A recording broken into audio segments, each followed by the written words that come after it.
What is up, everyone? Welcome to Mechs on Deck. It's Tuesday, and I'm building a board today.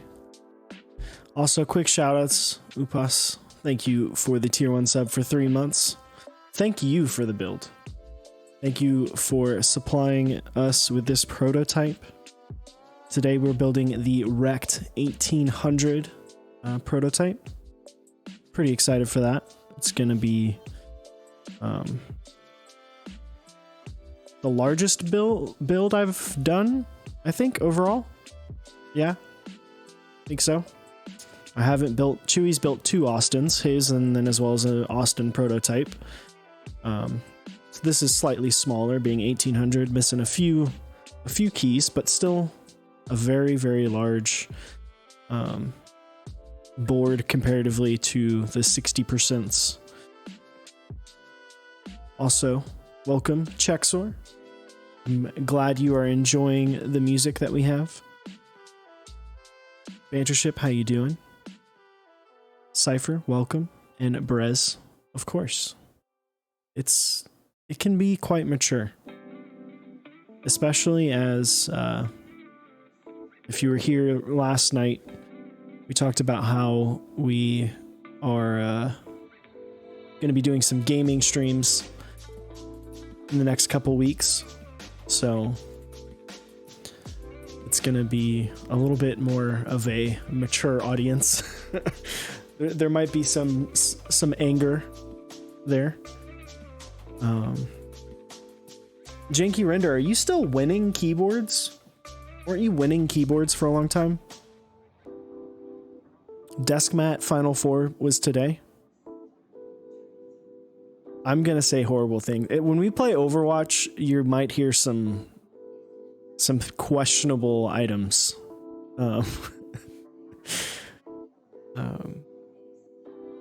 Yeah. Deskmats is so crazy. Dude, Deskmats is nuts. Even looking at the top, like, for Dixie, the Dixie sponsors list of, like, the top people, it is very, like... The top is very low. I think it was like 49 points was number 1 for the Dixie sponsor deal. And obviously that hasn't gone up very much, but yeah. Mech Madness, Deskmats was today. I believe Keyboards is tomorrow. And then Thursday will be the key sets. And then Friday we will be debuting the winners for all 3. So you'll want to come check that out Friday at 8 p.m. And then if you're new here, tomorrow we have a good friend, APR Keyboards. Gas will be coming on, hang out with us, talk a little bit. I'm sure Chewy will make fun of her over and over again. It was probably 159. He came in last night and threw down 25 gifted, which was nutty. Big shoutouts to him. Your other care package? Yes, I did. I don't know if you saw, I actually wore the shirt last night. It does fit. And I do have the desk mat, so let's go ahead and dive in, take a look at this. And as you can see, Upas, I got the mat. I'm gonna be using the mat tonight. So, this is the REKT 1800. Looks pretty good. Hopefully, I think this shows off the color pretty accurately. Upas is the only one that can actually, like, tell you for certain. But this is the REKT 1800 prototype. Unfortunately, there were some dents in shipping. Little mark here, you can't really see it. Little mark right there, and then a little mark right there, but it's still a good to go. Unfortunately, with this little dent, I'm unable to get a screw in there, but other than that, it should be good. And then this is a nice little FR4 plate, which is pretty fancy. And then I don't believe the plate is final. I think Upas said that the plate is not 100% final, and I imagine the same thing with the PCB, but this is the PCB. Very simple, very minimal. Still making it better. Yeah, I did confirm everything works on the PCB. Well, nice little, can you read that? Maybe. REKT 1800, designed for Upas for Canon keys.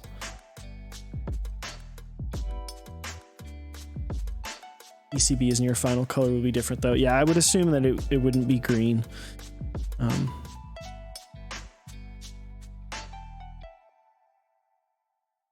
But I'm pretty excited.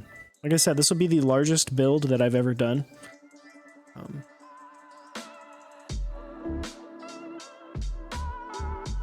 Never built anything larger than a TKL, so. Today we're going to be building this up with some MOVs. Got myself some MOVs lubed with 205 grade 0.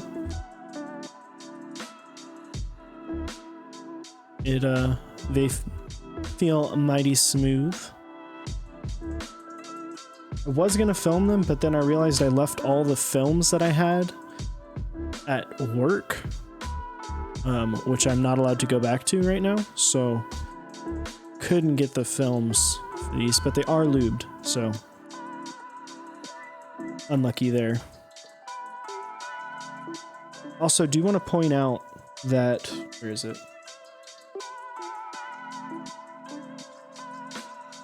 Oh, howdy. Oh, I need my... Can I make it work real quick? Where in Texas are we? We are in Dallas. The Dallas-Fort Worth area. Let's see. Where is it? On the next one. Just, this is for laying. There we go. I don't know if it was loud enough.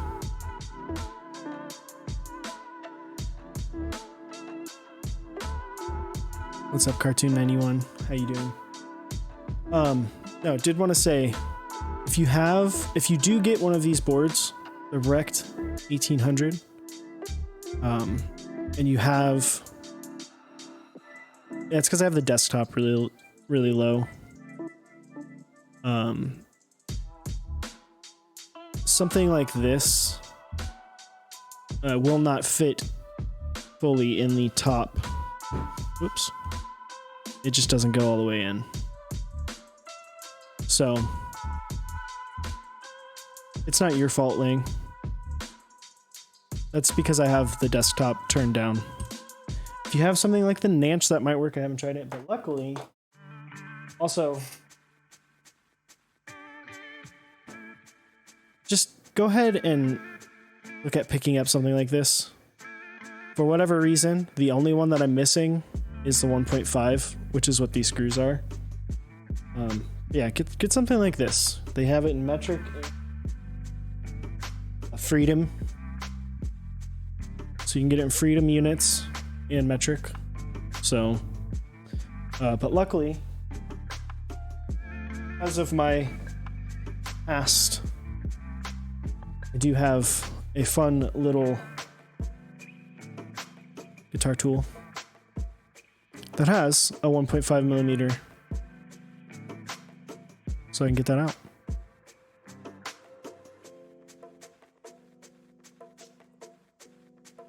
But I want to give a quick shout out to Upas for how he sent this, because it definitely made me feel like I was getting a brand new, like a brand new fancy board. He wrapped it all together. It wasn't even, the parts were separate. They're all separated and nice.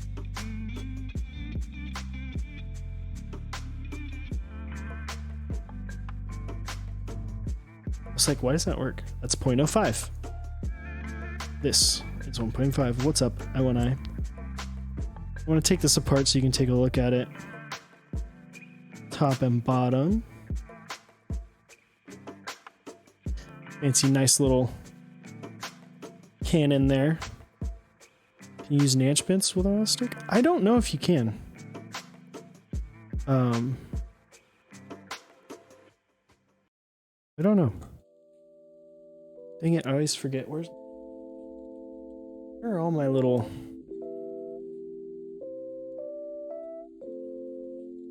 Second.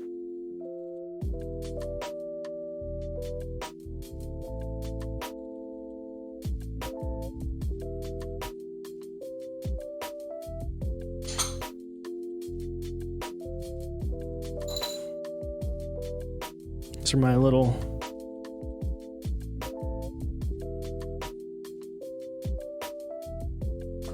I'm not sure if you can. I have another like multi-tool thing, like with like 64-bit deal. But I don't know where it is currently, because I've just been using the WoW stick.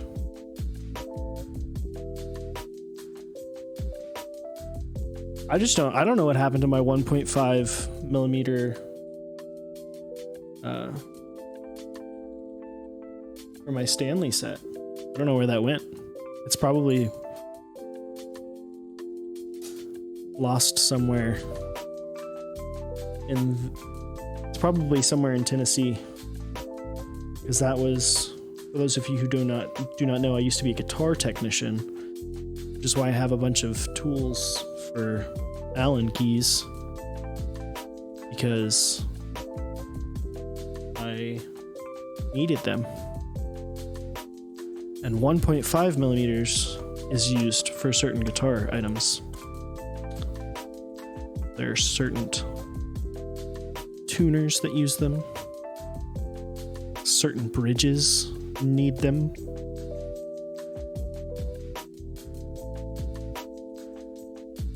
This is why you never clean. You lose so many things.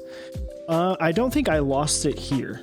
I think there's a high possibility that it is in a tech station in Nashville, Tennessee, that I don't even know if belongs to the band that I used to work for. Because I had a tech station with the band that I worked for, and they, I would fill up the tech station with all my tools and then take them home after the tour. And so a lot of things got lost. Like I had an entire file set that I just left that I just didn't even care about. I do really like this desk pad. I like the Canon logo a lot.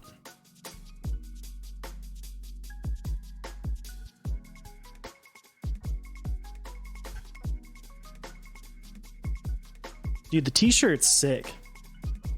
I didn't know what t-shirt we were getting.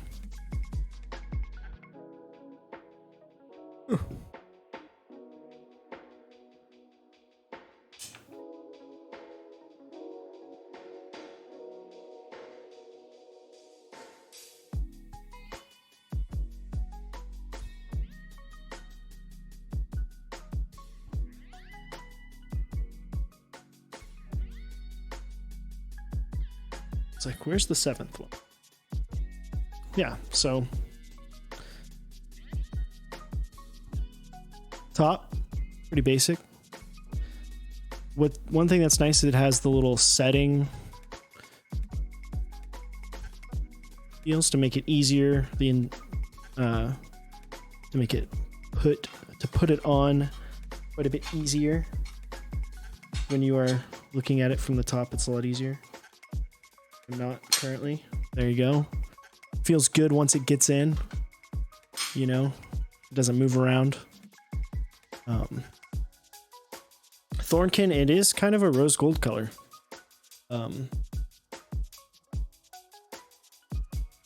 Looks good. It looks good. Then your bottom is a thick boy, but it's not crazy heavy. There's no brass weight or anything to this. It's just a basic bottom. It's clean, simple. Yeah, you've got your F13. It's nice and a little bit thick. Upas, does this still maintain the same angle, the 7.5 degree angle as the Brutal and the Savage? Yes, 7.5. Okay, that's what I thought. That is what I thought. So yeah, definitely it looks nice. It's pretty freaking cool. I am very, very excited to build this, especially with the FR4 plate. FR4 sounds great. Points for alignment slots for the two pieces. Yeah, definitely nice. The alignment slots make it so much easier. I like that the this edge. What does FR4 mean? FR4 is basically, it's the same material that the PCB is made out of. So, which is kind of hard to tell here because this is a little bit different, but yeah, fire retardant number 4. It's PCBs are made out of it. Plate made out of it. It sounds really good. It's got a decent amount of flex. Gonna make a purple one? Yes, please make a purple. A little bit of flex to it. I don't want to flex it too much because it will break, and that would be very unfortunate. Good feel, good sound. Very inexpensive as well. It's a very, very inexpensive option as well.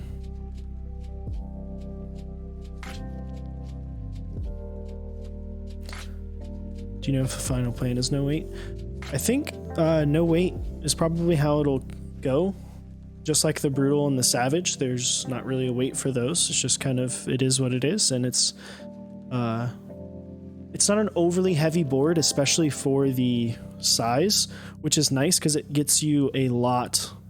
Like if you're looking for a larger board to take to work and you want to be able to take it home, this is a fantastic option because it is got a decent weight to it, but it's not overly crazy for how large it is. Like it's less than what you would expect. So it's for an 1800 style board. It is very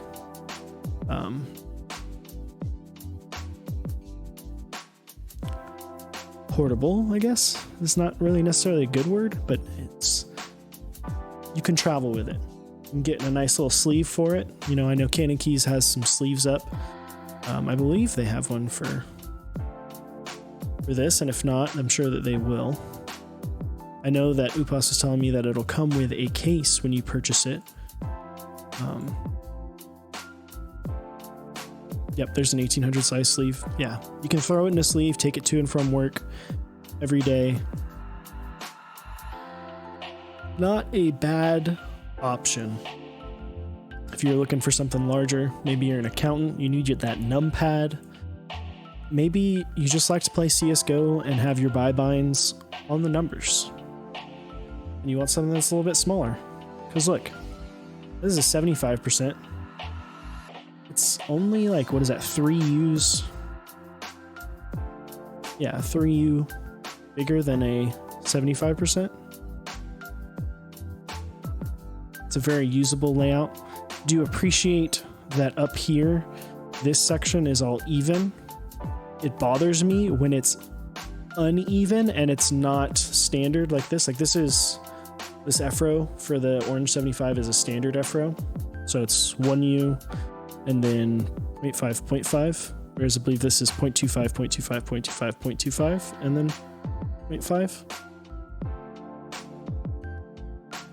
So like that was my big gripe with the Xeno, right? Like it was 0.5, 0.25, 0.25, 0.25. And it just didn't look right. So it's like either do this or do standard of the standard breakup of the F-row. That is my opinion on boards that have F-rows.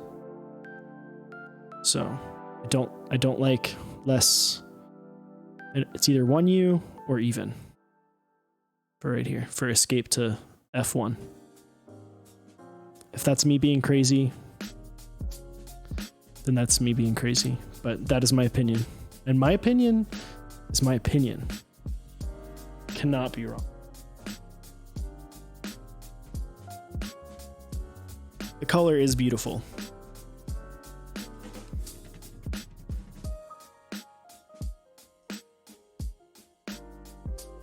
Peachy color is very nice. It is like it's a rose gold. I don't know how it's coming across. Let me see what it looks like on my. I want to see what it looks like on not a monitor.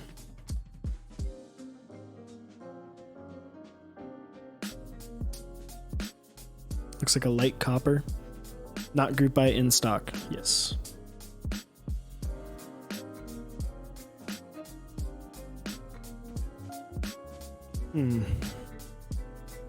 So I will say it's a little bit darker than what you're seeing. You're seeing it's a little bit lighter. See if I can.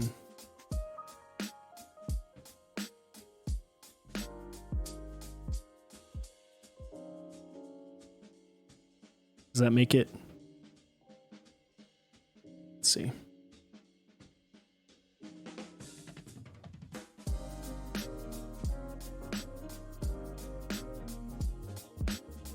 I think that's about right. Looks.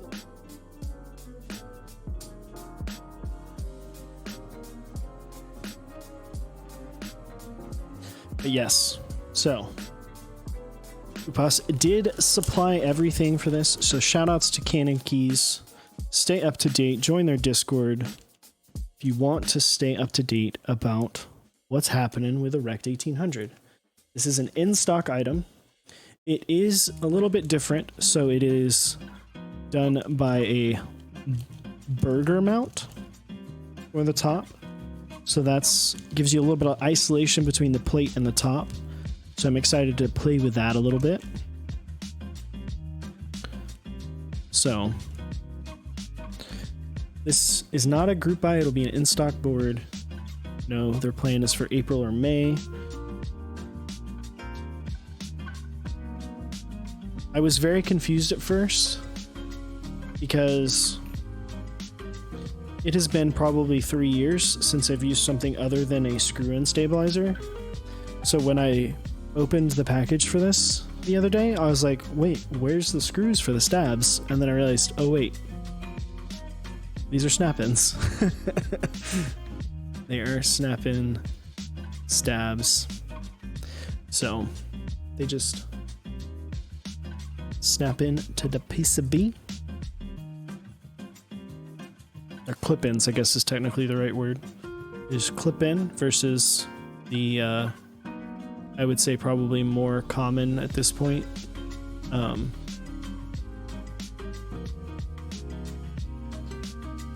Screw-in type. So I don't know why I'm trying to put this in here without having anything on it, but yeah, these basically just go bloop and it goes in.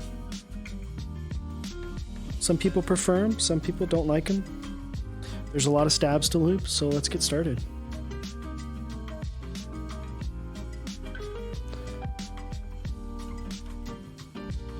I actually feel like I'm running low on my 205 grade 0, even though it doesn't, like, you can't really see in there, but there's no shadow.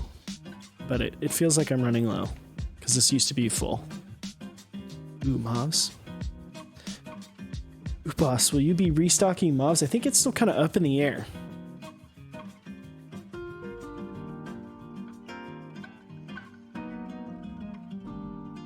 They will, but there aren't many. Yeah, I think that was kind of the thought process with it. I'm gonna clip all the stabs first.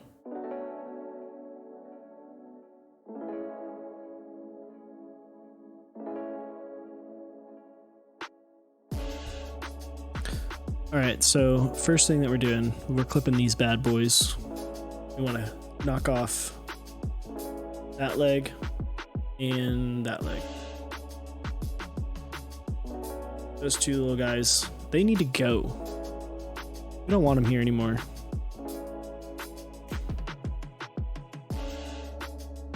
Dun, dun, dun, dun.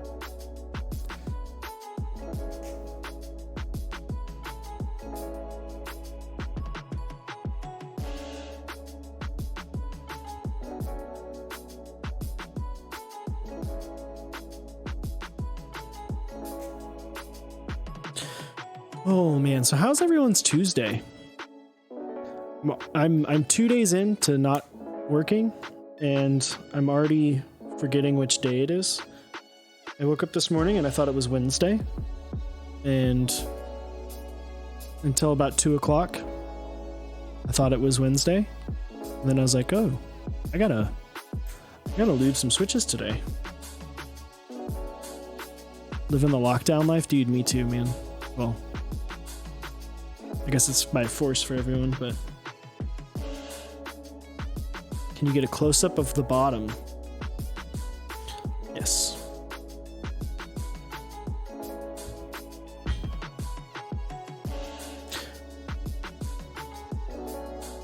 You want to see that booty? I'll show you how that booty go. Check out that butt.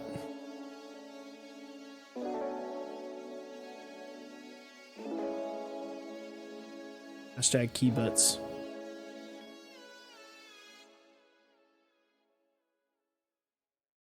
There you go, Tommy fan. 102. Appreciate it. Boy, howdy. Boy, howdy. Thank you for the follow as well.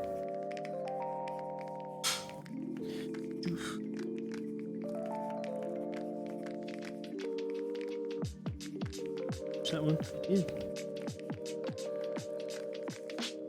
Did the mat come with the key? It actually came in a separate box, but kind of. I got them on the same day. I think they actually came at different times, but I checked my mail on the same day and picked everything up.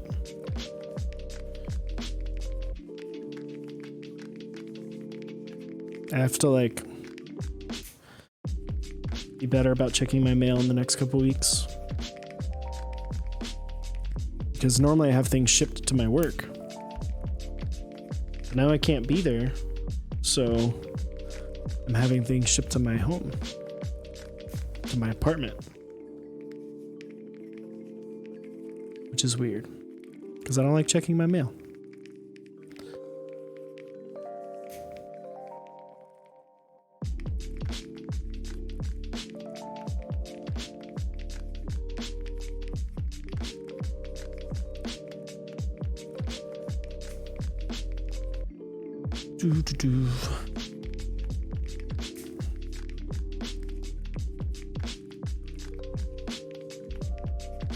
What's up, Drifting Bunnies? How you doing? Howdy.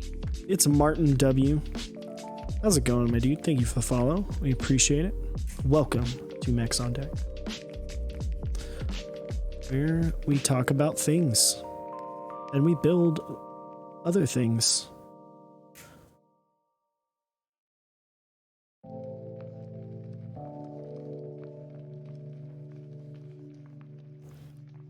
What is everyone excited for this week? In a time where we are all trapped at home, is anyone excited for something in particular this week? Just gotta lube switches while I'm watching you. What are you lubing up, Drifting Bunnies? Owl this weekend? Dude, Owl this weekend's gonna be nutty. You are not... If you are familiar with the Overwatch League, if you like Overwatch, this weekend is going to be like nuts. There's 16 games in 2 days. It starts at like 1 a.m. I feel bad for the casters and for Zoe and the desk people, because it starts at like 1 a.m. There's 2 games in China, and then there's like a 7 or 8 hour break, and then it comes to the games that are online here in America. The desk is going to be during the China games too, apparently. That's what Zoe said. She said that they're going to be up for all of them. Bro, you paid for 2 homestand tickets and they got canceled. They were supposed to be amazing games too. I do watch Owl, by the way, and what homestands did you try to go to? Appa? That is a long day, right?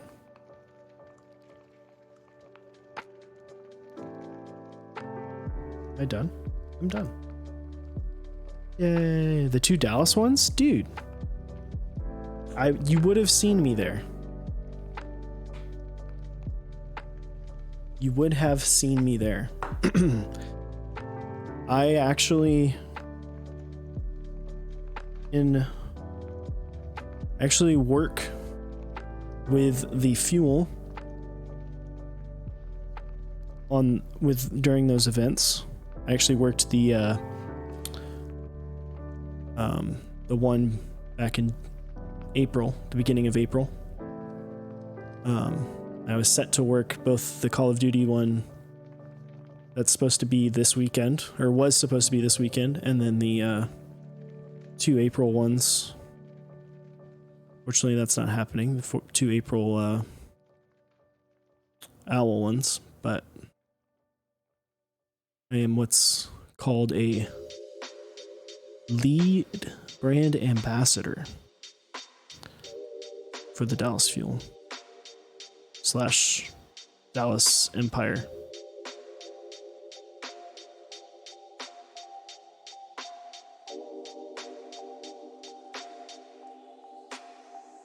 Which is fun. I get to go to all the homestands, but I don't get to... Yeah, you're going to apply to be a brand ambassador. You should do it, man. It's fun. The thing is you have to, if you're going to apply for it, and this is the problem that we have with a lot of the people that apply, is they go thinking they're going to be able to watch the games. You're not going to be able to watch the games. You're going to be working. But you basically get paid to hang out and be there all day. Some of the jobs are easier than others. My job is basically to make sure that all the brand ambassadors are doing what they need to do and not messing around. For the most part, everyone's pretty good. Red inks or creams? Creams. 100%. Do it, man. Apply, man. It's fun. You make decent money. Plus, it kind of, if you want to do more things like that in the future, I don't know how old you are, but if you're involved, you know, if you're of college age, you get to meet other people who are of that age, that work for esports or are involved in esports at the other colleges in the area, like University of Texas at Dallas and University of Texas at Arlington, as well as for UNT. So you get to meet those people, make some connections, work with them, show them your work ethic. Definitely recommend it.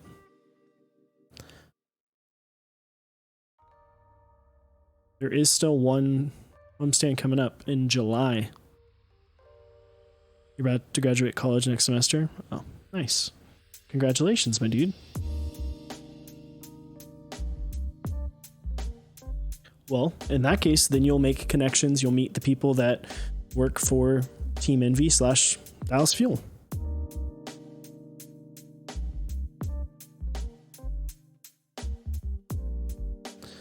We've got some really cool people doing lots of cool things over there.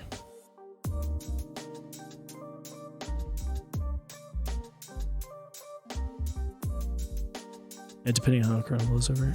I don't know if it'll go into July. I think the next homestand that they had planned was July like 11th, like that weekend. Sir.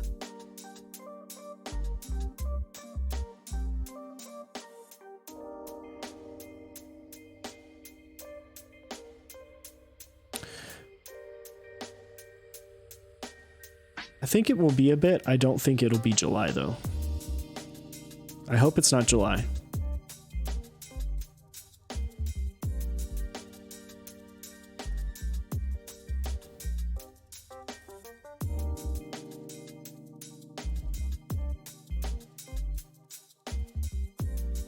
I need my job back before July.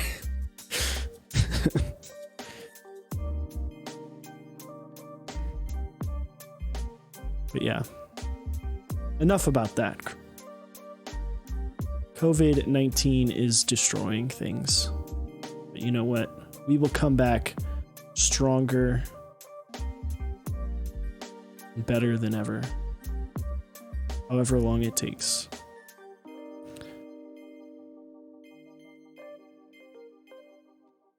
How much will this kit run for? You know what? I am not sure. I know Upas is still here. Or Upass. However you want to say it, I think. Ballpark 300. Yeah, pretty nuts. The Brutal Savage REKT series has been an insane value.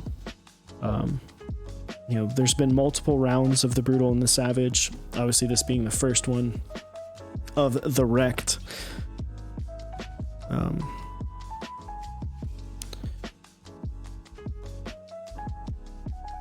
We will see how many they do. But I can't imagine this not being incredibly successful like the others.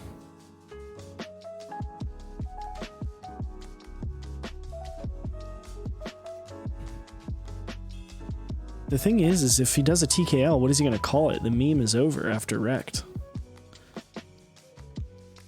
Wait, I have to watch what does Red Eye say after he says Brutal Savage REKT?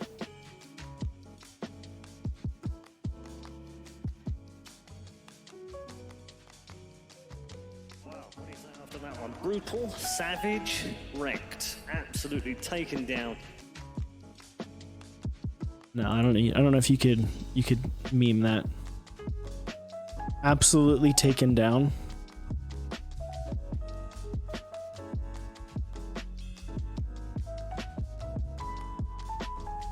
I don't know if you could meme that. Absolute TKL. Dota 2 poggers. Yeah, dude. The takedown 80. That'd be sweet. What's up, Jax? How you doing, my dude?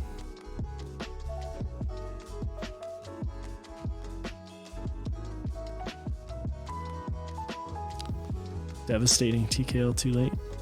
Yeah, maybe.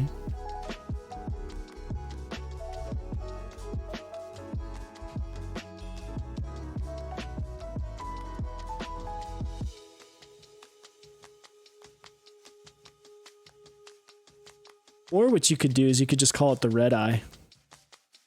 The Red Eye TKL.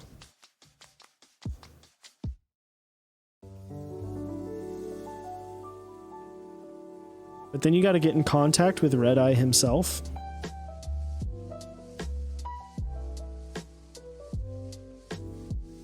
And be like, hey dude, I named a series of boards after you, after your saying.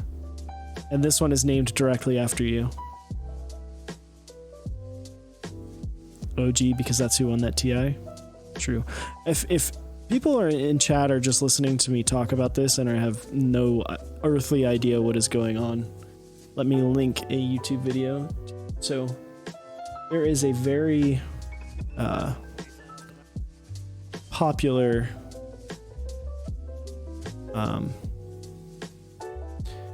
probably one of the longest running people in esports, Red Eye, said the line Brutal Savage REKT after a match in Dota 2 during TI. I think it was in 2016. And it became famous, and that is the link to that. And then that became the names for these boards. I don't know how it came to be the names for this line of boards, but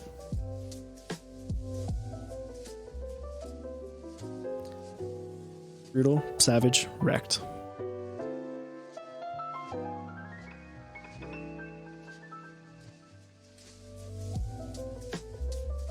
But if you are unfamiliar with that, the guy in that clip is Red Eye. Start with the Brutal 60, which is right in Boston City Hall, and it's brutalist architecture. Ah. Oh, way off on my turn. Yeah, I was like, when you said OG, I was like, I'm pretty sure OG won 2018. And did they win last year? I don't know who won 2016. I don't follow Dota 2. I only know this because I watch a lot of the Score esports videos. So Liquid won 2016. Did they really? I thought Liquid won 2017.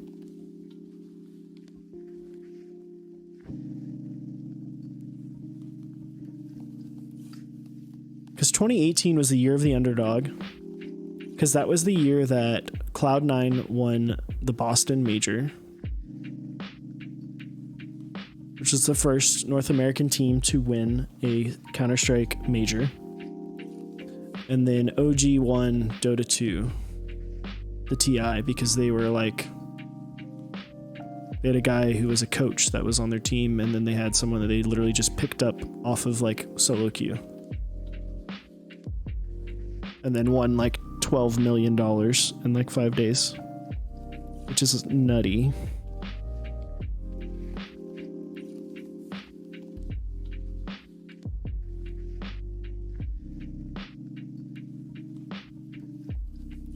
Yeah, that dude is amazing. Dude. Isn't it? It's in Thompson? Yeah, Thompson. We're on the same wavelength there, Metal Check. Dude, it's good to see you, Metallic Charles. It's been a while. How is the family? How is life going? How much of that prize pool goes to the players? Who won League Worlds? I think it was... Let's see if I can get this right. It was the Chinese team. What was their name?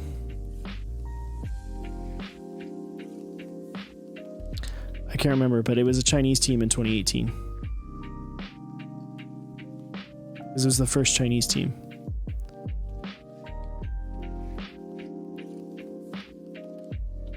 FPP? I don't know who that is. But if that's them, then cool. Life's busy. Understandable. You got a baby, dude. It's just good to see you, my dude. Good to see you.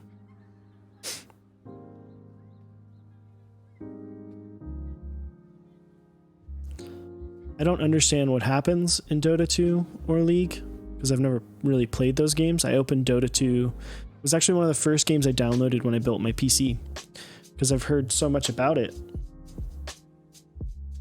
And it was free. I opened it, played for about 5 minutes, was like, yep, nope, I'm good. And then deleted the game. We should play with Chuck. He's gonna carry us. Dude, I feel like I hate games that are point and click for movement. So I just can't do it. Also, Brez, to answer your question about how much prize pool they get a considerable margin. I have asked that question to some people that I know, and they get a pretty considerable percentage of it. Obviously, for something like TI, I don't know how much it is, but even like 50%, 50% of like 15 million. I mean, that's still like over, that's still like over $1 million per person,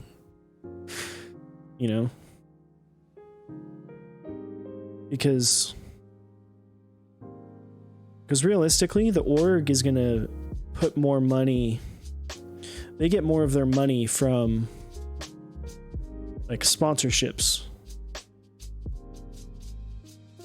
right? So, and them winning TI is going to mean that more sponsorships are going to come in. Like more companies are going to want to work with the team that won TI. Like they want Thompson to be the face of their brand. So they'll be willing to pay money, and the players won't necessarily get as much of that. That's included in their salary. Right? Like most players have a clause in their contract about how much media they have to do. That's like part of their contract. And in turn, they get a lot more of the prize pool.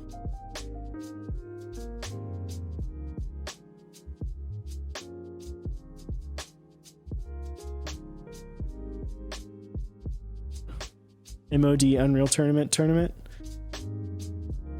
So I still want to have... So I've been talking... I play Overwatch with Quakeums from Top Clack.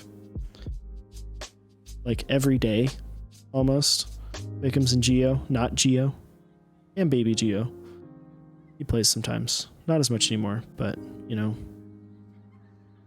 He's too busy drinking Starbucks coffees during the Corona times.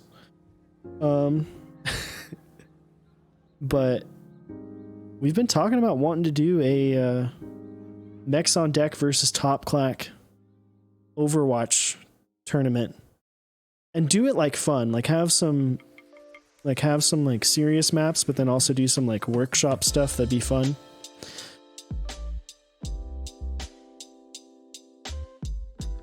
Get chat involved, like swap out people.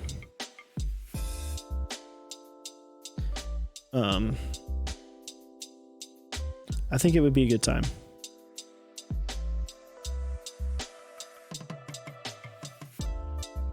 So we'll probably do that pretty soon, honestly.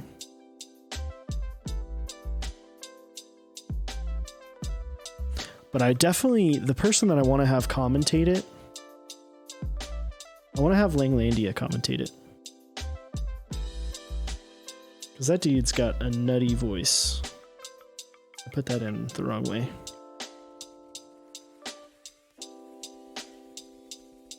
Wouldn't it be amazing, Rez? I don't know if he's still here, but if he is, I'd mentioned it to him before.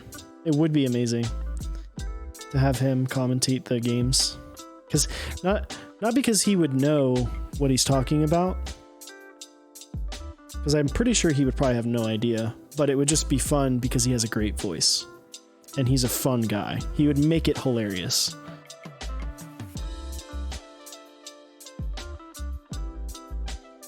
Oh, some funny random shit. Yes, exactly that. Exactly that.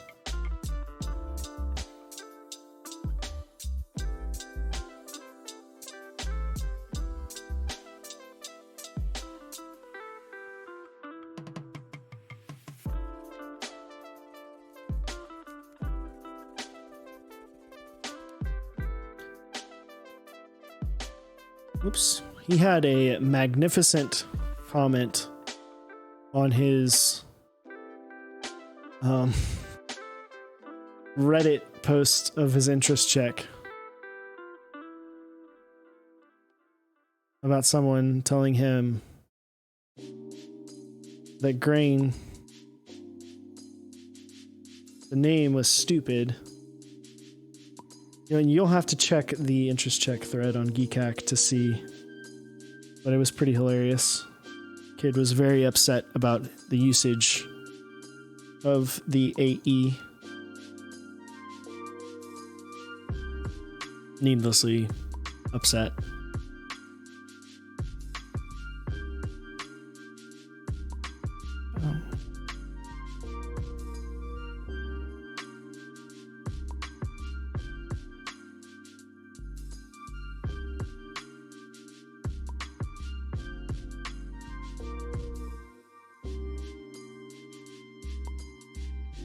If you haven't checked that set out, go check it out. I do want to take a moment, give a quick shout out to our sponsors. Echo's so broken, but I meant she's really well designed. Echo is awesome.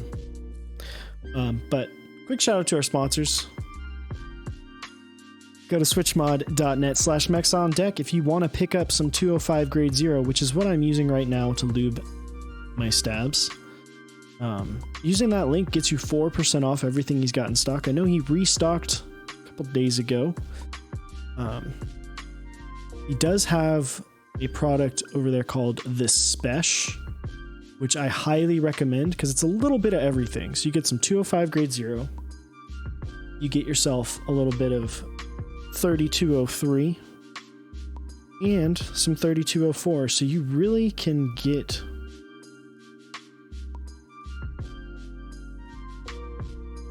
all of the different types of feels you want. So if you're lubing tactiles, you're lubing linears, you're lubing stabs, you'll have everything that you need for one low price. And then next up, Zap Cables. Excuse me, makes some of the best cables in the business. Check them out. They also offer DIY kits. Stay tuned to their Discord. They are announcing things. Things have changed a little bit for them throughout this crazy time that we are in. But they are shipping out orders still. So stay tuned to the Discord for when the next drop will be. Or just head on over and pick up a DIY kit. I will be using a cable that I built tonight. And so, yeah. It's easy. You can do it. We have a video. Shows you how. Check that out. And then, of course, Dixie Mech. Head on over to mechsondeck.dixiemech.com. Pick up GMK Botanical running for the rest of the month. As well as check out GMK Nautilus Round 2 running next month. Should be a good time. And then, of course, we have Project Keyboard. You can go to mechsondeck.project.link. Pick up GMK Ashes running for the rest of the month. Great set designed by a good buddy, Tyson, fellow Texas keyboard enthusiast. Good dude. So definitely want to check that out. It's a very it's a different yet classic set, I would say. It's an instant classic, more or less. So definitely want to check that out. Next up, of course, the main man who made tonight happen, Upas and Cannon Keys. You can head on over to cannonkeys.com/mechsondeck. Get yourself some GMK honey, some Cat Atlantis, and also stay tuned, join their Discord so you can stay tuned to know when you can get one of these bad boys. Should be coming soon. I think April, May was what Upas said is the plan right now. Obviously, with the way things are, things may change, but you'll want to join the Discord so you can stay in touch on that. I don't remember what set he's running next month, but definitely want to check that out as well. Stay tuned to that. And then, of course, last but not least, join the Type Beast mailing list.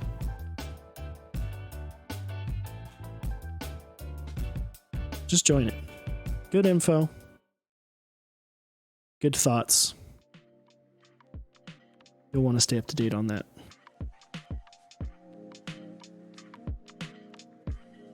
Captain Morgan's collection. Dude.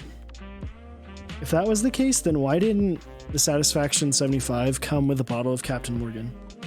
Like a little pocket shot of Captain Morgan's. Granted, not everyone's 21. But there should have been like a there should have been like an option.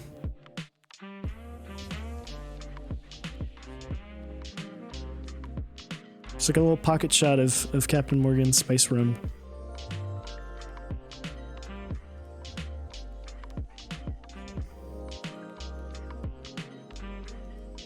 The Instant 60.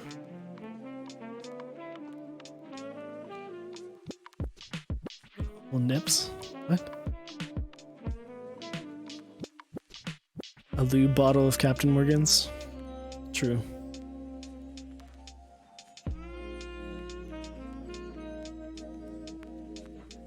This is the same one that's pictured, I believe. Feel free to correct me. Us.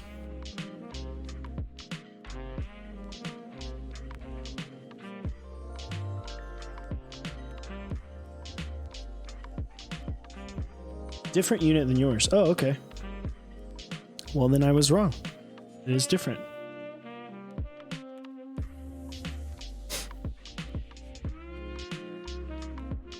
think it's still a secret there, Sinancido.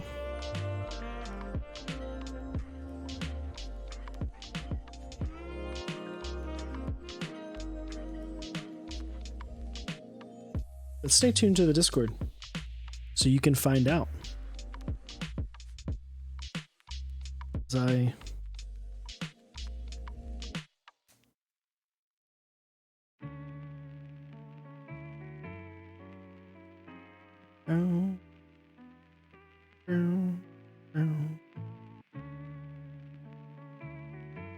Meh.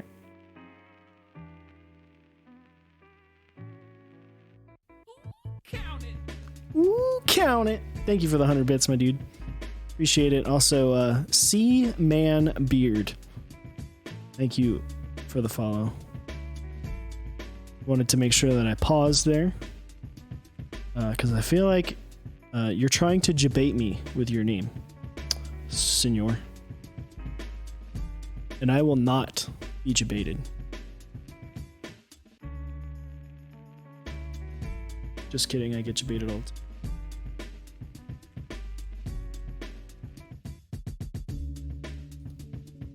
time. How I just almost put that stab in the wrong way. It's really not. It's my name, and I have a beard. See, man.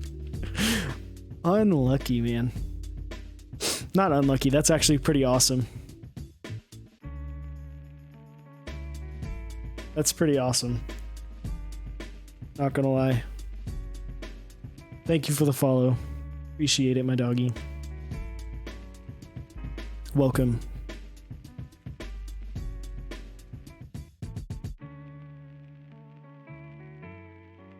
Just an English translation. Oh, okay. I did have a friend in high school whose last name was Seaman, but it was spelled the bad way. At least yours is C-Man.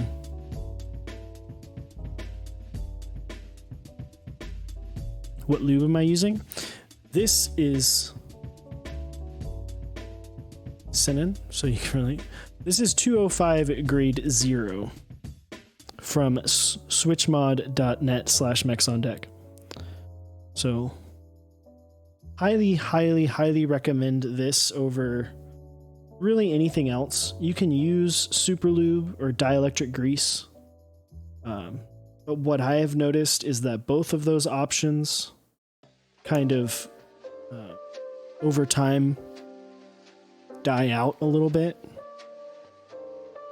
For lack of a better term, they dry up and get a little gross. 205 grade 0 doesn't do that as quickly in my experience. Especially now I've had boards that have used it for, 9-10 months without relubing, and it's much better than 9-10 months on dielectric grease or super lube.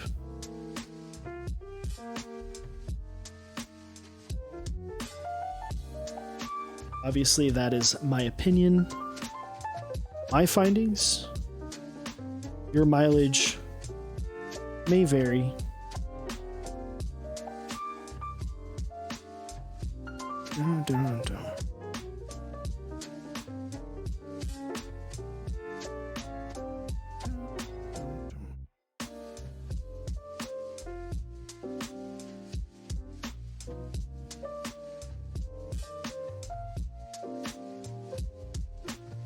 You want a wooden 1800? I haven't seen a wooden board in a long time.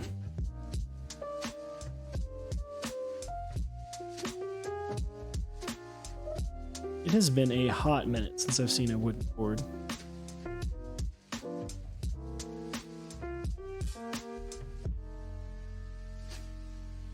All effect board that you saw in a few photos. True. I mean, they're definitely out there, but I feel like they are not as prevalent as they were a couple of years ago. Okay. Am in the hole. I have a KBD 19X in front of me, and I'm trying to figure out what how big that board is. I don't have a KVD 19X in front of me. I do know that it is, the 19X is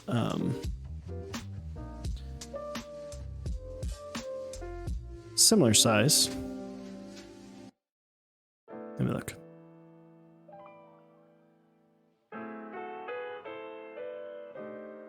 I'm pretty sure it's the exact same size. Your bezels are a little bit thicker here than they are in the 19X. Also, the way that the board comes together is a little bit different. The top piece of a 19X is much larger as far as like this. This has the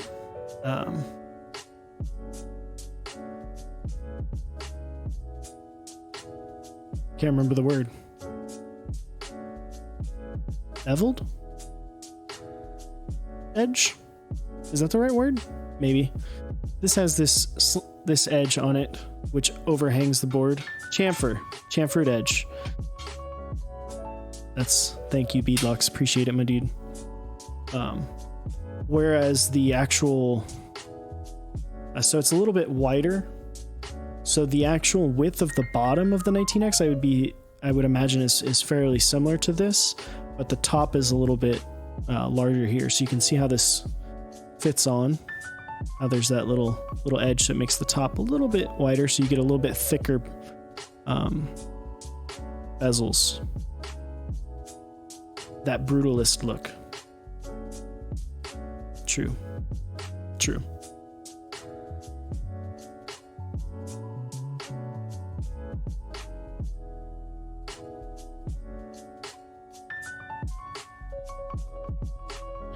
Hopefully that answers your questions about this.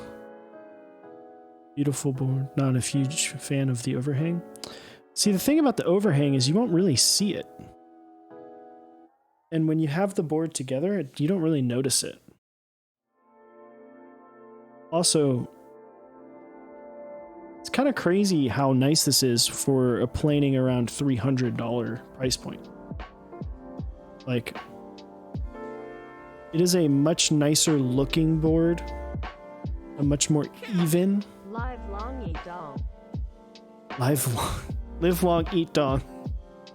Thanks, McNova. Appreciate it. Gaps to the keycaps look much tighter on the 19X. What do you mean?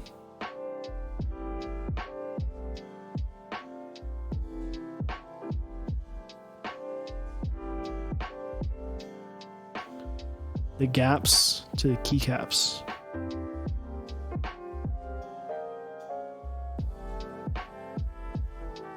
I mean, like here? I mean, there's no PCB or keycaps on this yet. Back on the 19, you can see quite a lot of the plates sticking through.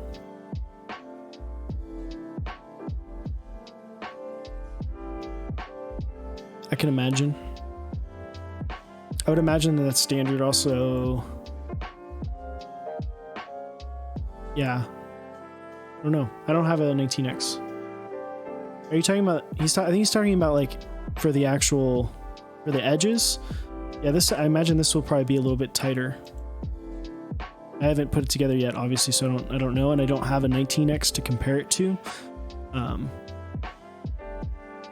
But based on the tolerances of the Brutal and the Savage, I would imagine that this would maintain the same great tolerances of those. And based on the pictures I've seen of this built, the UPOS's other prototype, I can say that it does.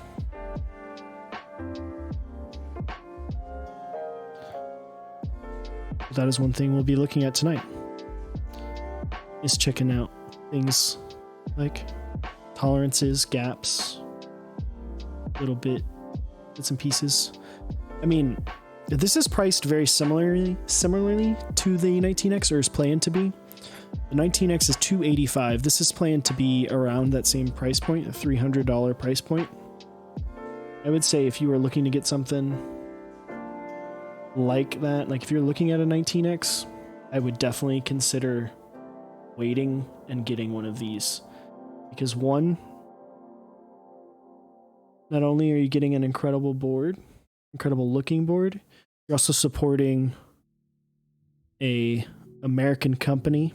Not that KBD Fans is bad, or that I don't think you should. I think you should support KBD Fans. I think that what they do is great. But you do support an American company by buying one of these. Why don't you want to go in the hole?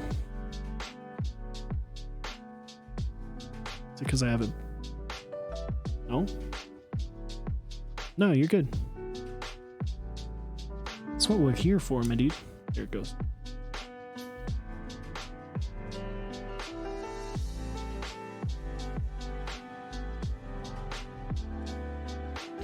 It's funny when I stream, I always struggle with certain things like putting the stabs in because I don't want to lean over because I don't want to get my head.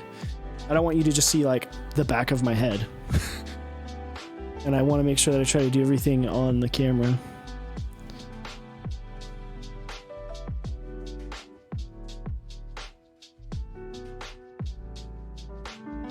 And I inhibit my own vision with my microphone selection.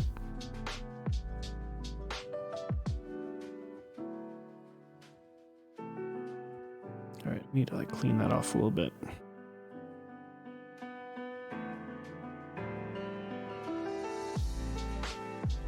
I'm here to answer questions.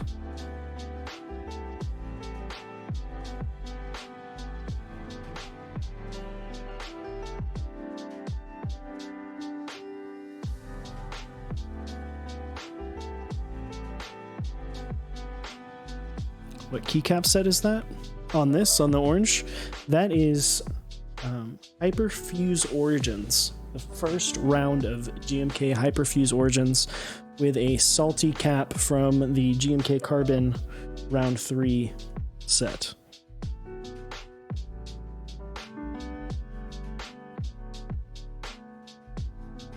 I believe that they are about to do another round of that. I don't know if it'll look the same. I think it looks a little bit different.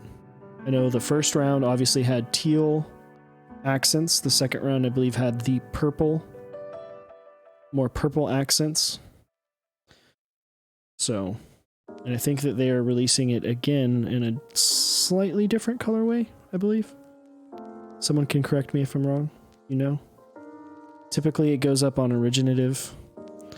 You might actually be able to pick up a set of the second round on originative still. If not, you can also check, I believe WASD, they purchased a bunch of sets from originative and are selling them.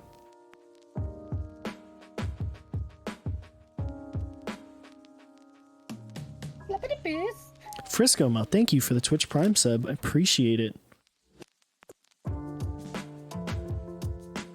7 months, man. It's crazy to think so Mech's on deck, Jay Shuff, thank you. Appreciate it, man. You're about to be tied for keycaps. I might be sending you this this Bauer that I've got back here, the LTT Bauer. I think it's between you and Lord K.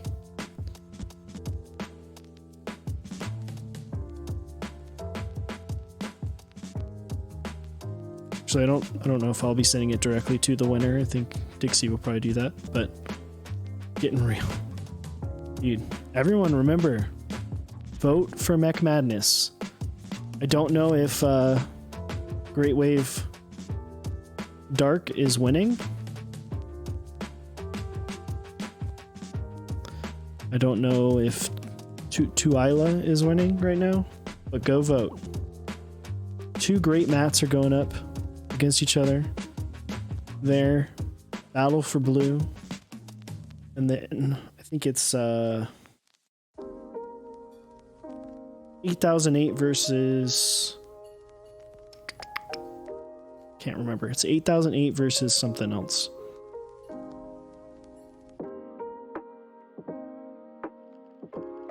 Metropolis, which is also a good matchup, which Metropolis was losing when I voted earlier today, which I was surprised, but a little bit happy for, because I do have 8008 winning that matchup. Yeah, go check Mech Madness out on Dixie Mech, his Instagram. So it's instagram.com/Dixie Mech. You slept on 8008? Dude, I am excited for 8008 to finally get here, man. I cannot wait. I know things are kind of crazy right now with everything that's going on, but I'm excited to get that. Keyboards are kind of keeping me sane.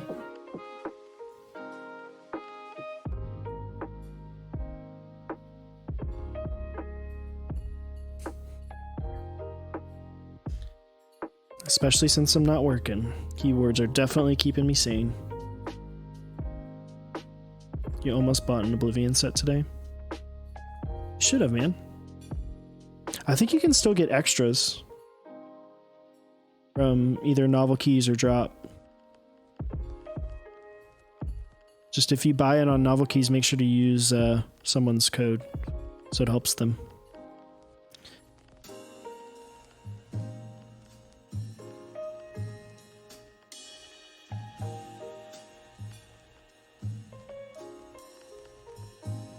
Hopefully you can get 9009 extras. Dude, same.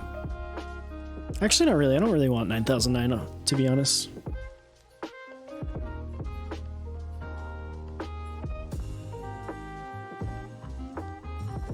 I feel like I need to have Dracula, just because everyone's going to have Dracula, but... Alright.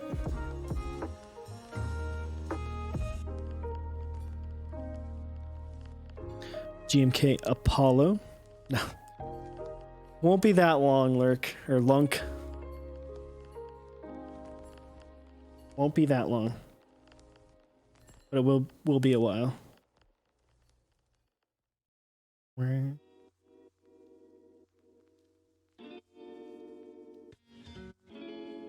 Just clip-ins in forever, dude. It's so much easier.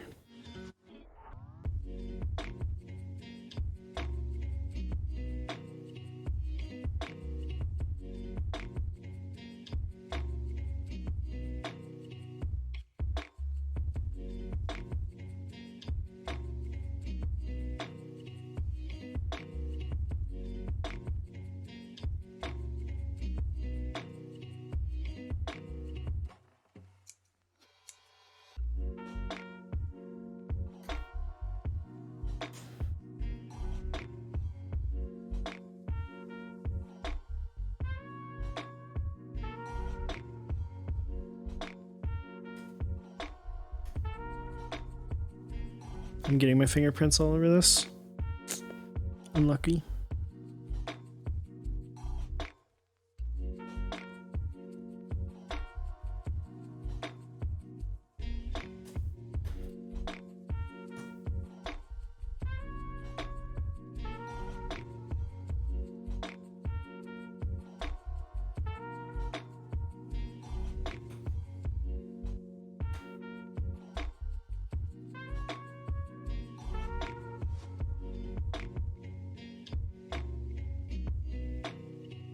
Oh.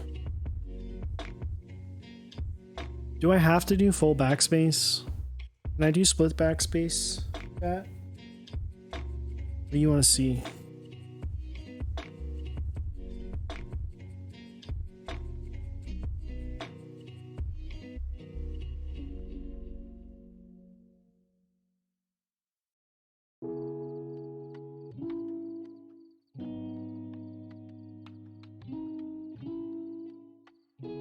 Split backspace and split right shift.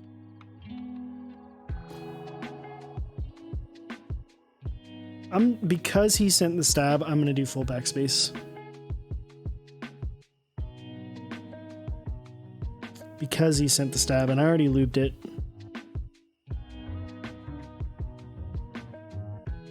Because. It's because. No Band-Aid mod? So I'm not gonna lie, I am of the camp that thinks that the Band-Aid mod does absolutely nothing. Because you're forcing contact with the Band-Aid mod, in my opinion. Because you're not hitting the PCB right now anyway.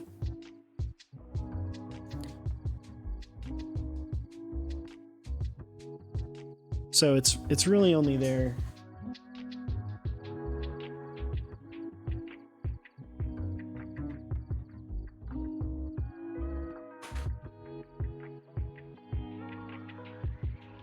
Don't need that right now. Let's use the plate.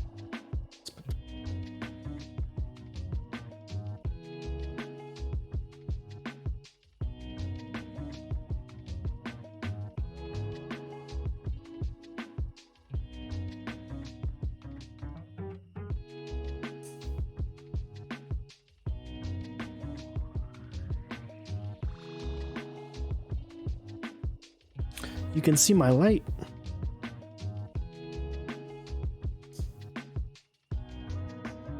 Oh no. You found out.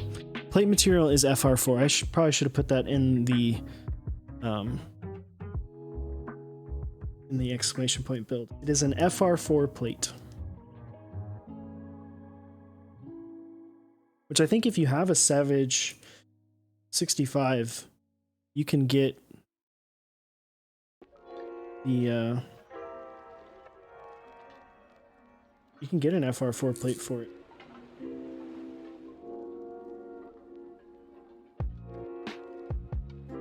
CF number 1. I haven't spent a lot of time with carbon fiber.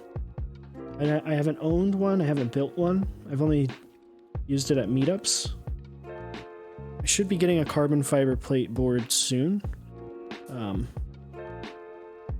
I do really love Palm as well.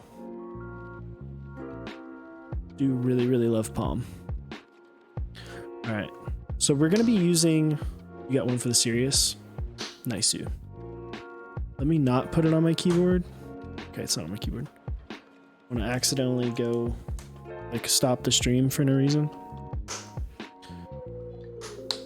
We're using GMK9s today, because it's one of the few sets that I have. Felt like would look decent and still has a numpad.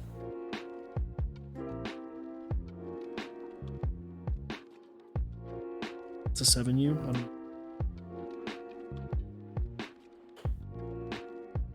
Just like at this point, just naturally in my head.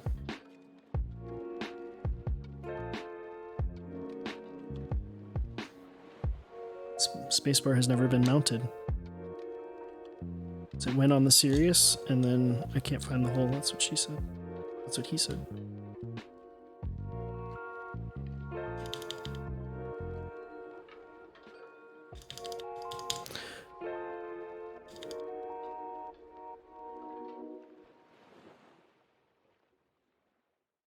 Cool. Dude, I love my Sirius so much. I took 9s off of the Sirius for tonight. Which, man, it hurt me inside a little bit.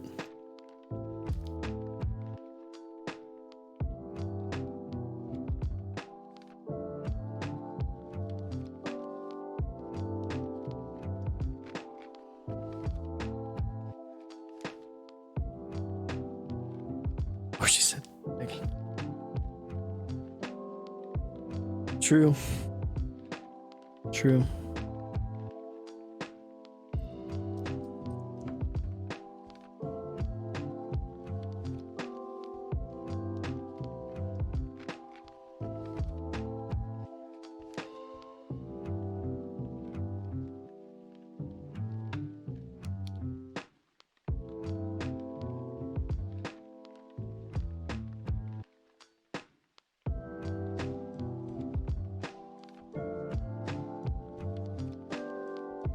Rose Gold just screams Olivia. Unfortunately, I don't have Olivia. I know on Upas's other prototype of this, the one that he has, he put SA Olivia on it. So because I don't have that. Also, sorry if the camera focus is hunting a little bit, because with this plate having a little bit of reflective properties, it messes up the camera just a hair. So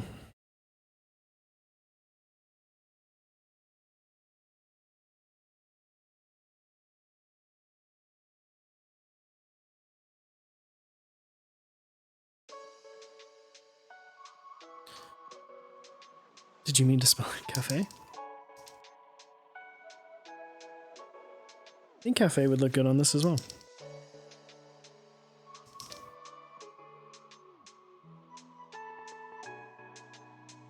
Does this have... Oh, there it is. I was like, does this have one user?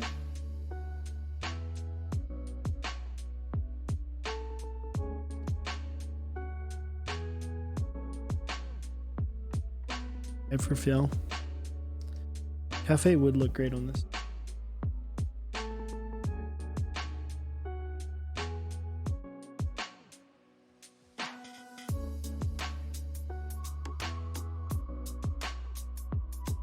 It's not as how funny.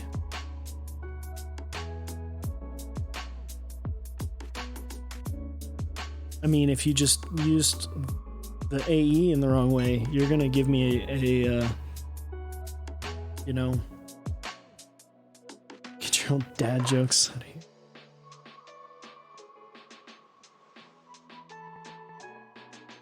Stabs feel good. They all return. It's always good to check your stabs before you start soldering. You don't want to solder them in. You don't want to solder the whole board before you check them. What happens there... Dude, Lang just, he really fucked me up there, man. You solder everything in, and then you check your stabs after, you're gonna be in for a bad time. Bad time.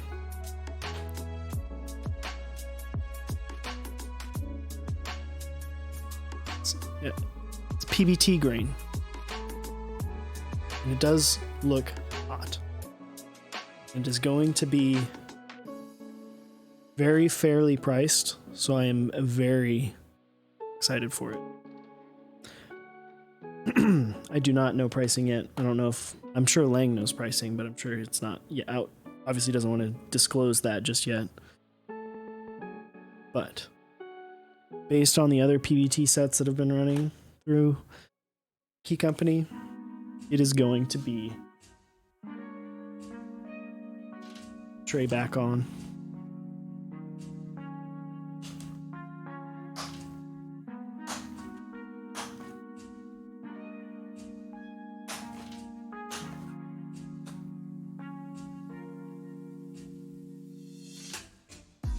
Turn the iron on.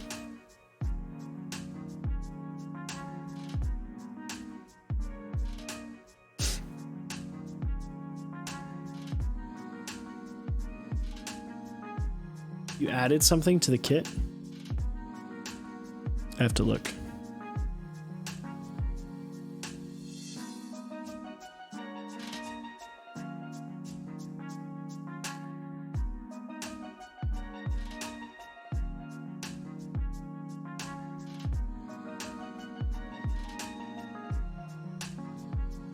Oh, not live.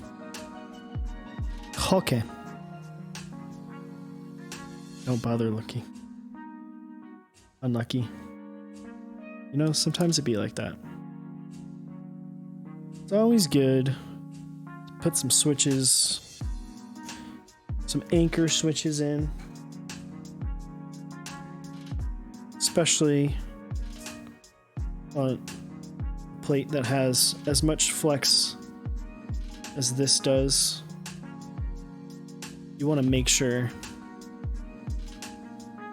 that you have anchor switches in, so that way everything stays nice and even.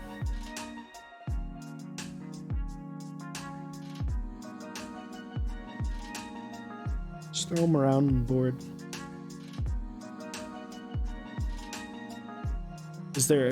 There is no 7U option on this plate. This plate is not final. As Upas said earlier, they are still making adjustments for that. I'm sure that a 7U option will be available when the time comes. So I'm actually going to get this out of here real quick. I don't want to get anything on it.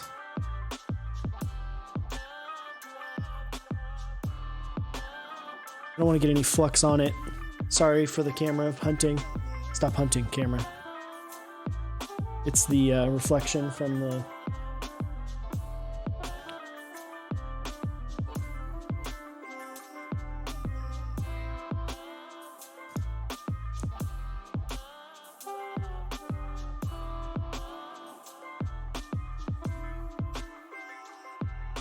Okay.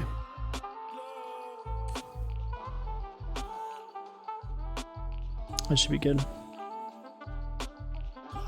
Alrighty. Also, just gonna prepare y'all now. I solder upside down. I'm left-handed. I solder everything upside down. If that's weird for you, I'm sorry. It works for me. So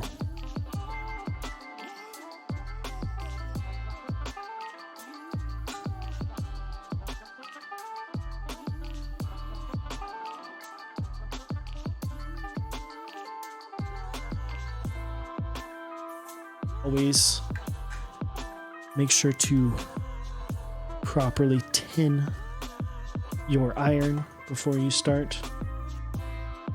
Put a couple nice little globs of solder and clean it. You want to make sure you have a fresh, clean tip. You don't want your tip to be dirty. No one likes a dirty tip.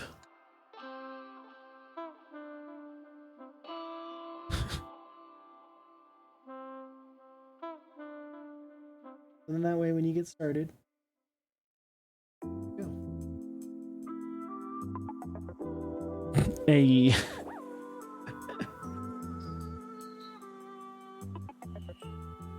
Basically, I need a bit more length.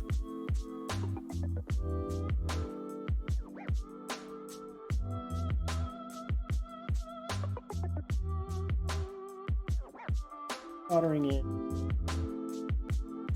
anchor switches right now. Make sure that pressure solder so it go down fully. Hopefully you can hear me still.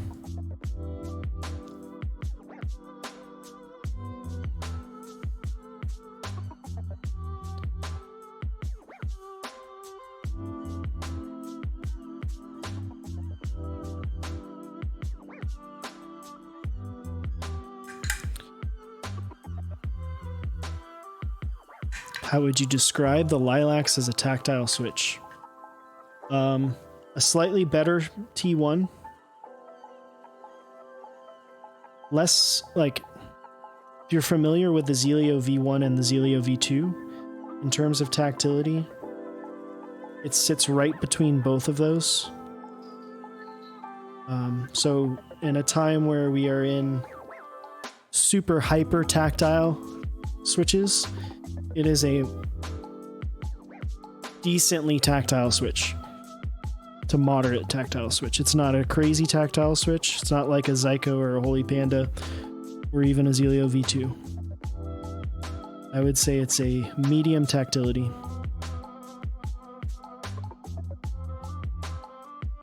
How about compared to the Holy Panda? Just a slightly lighter tactility. Still feels good, sounds good, looks better.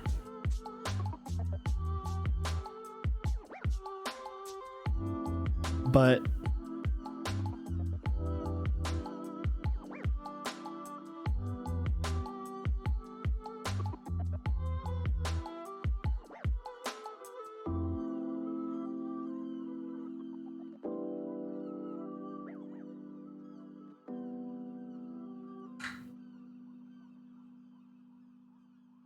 that would be what I would say.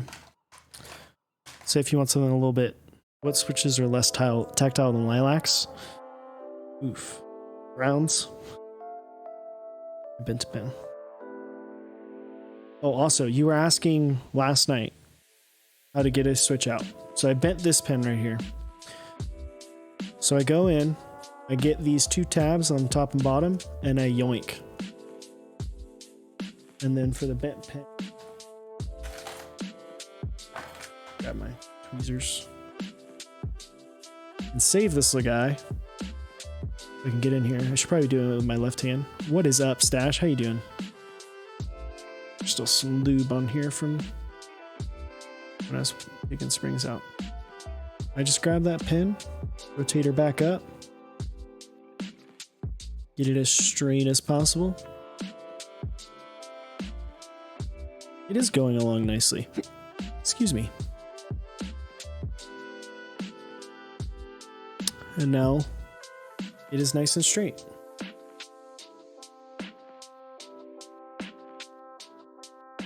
So I can go back.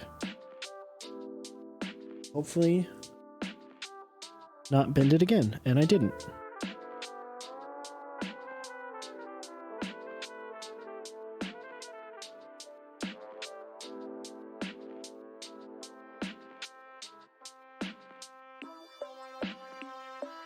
Now I can continue.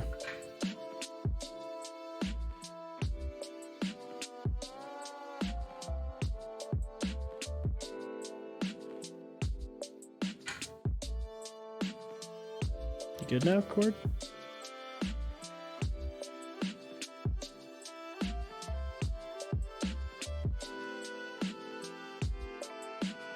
If you don't yet, you should go follow Stash on Twitch. He builds boards. Good dude. Builds lots of cool stuff.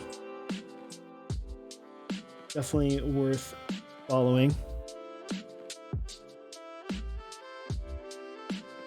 You've got to take care of our own. All right, this one's going to be interesting. I'm going to do this not that way.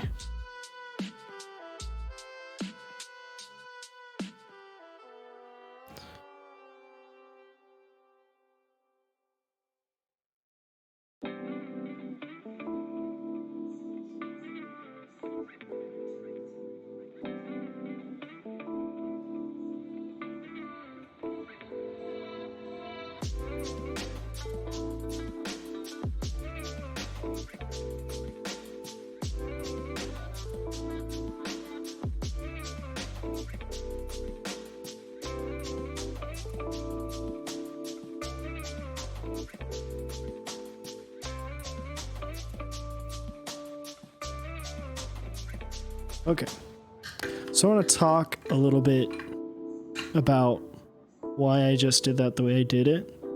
So when you look, when you're building a board, obviously you have all of the electronics there, right? And right here, you don't want to damage this. So I wanted to put the iron from the opposite side, so that way I wouldn't accidentally like maybe bridge those or damage them in any way. So you want to be wary for that. Whenever you're soldering, make sure you're not bridging things, because that'll cause some major headaches. Especially on something like this. Like these are very close. If I was to put the iron right here, I'm gonna heat that up and possibly damage it. So always be on the lookout for that when you are building a board. These are relatively cheap to replace and it's pretty easy fix, but it can be very frustrating when you are building. And when you finish, you know, you're like hyped after you finish the build, you want to get going, and then all of a sudden you can't because, you know, an entire column doesn't work. So definitely watch out for that when you're building your boards.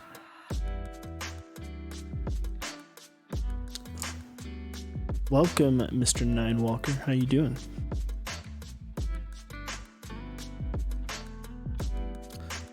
I'm gonna turn this. Sorry for me kind of wobble. I'm gonna turn that to manual focus real quick, just so that way there's no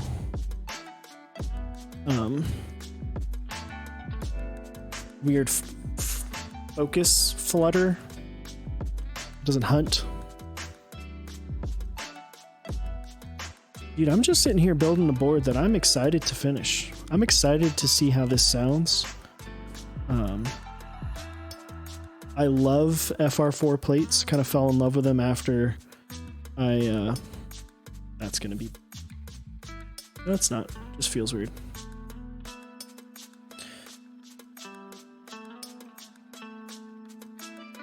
Yeah, I forgot to send me this polyfill.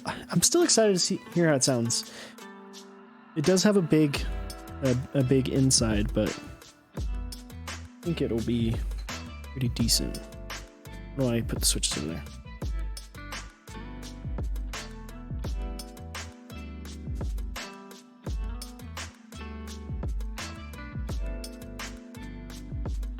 Oof.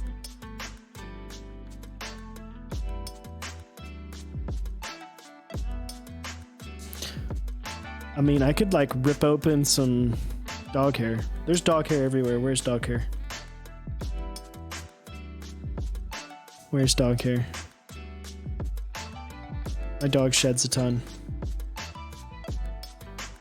It's kind of inevitable. I have to sweep like every 2 days. Dog hair instead of polyfill? I mean, I've got some Beanie Babies. I could just like smush some in there.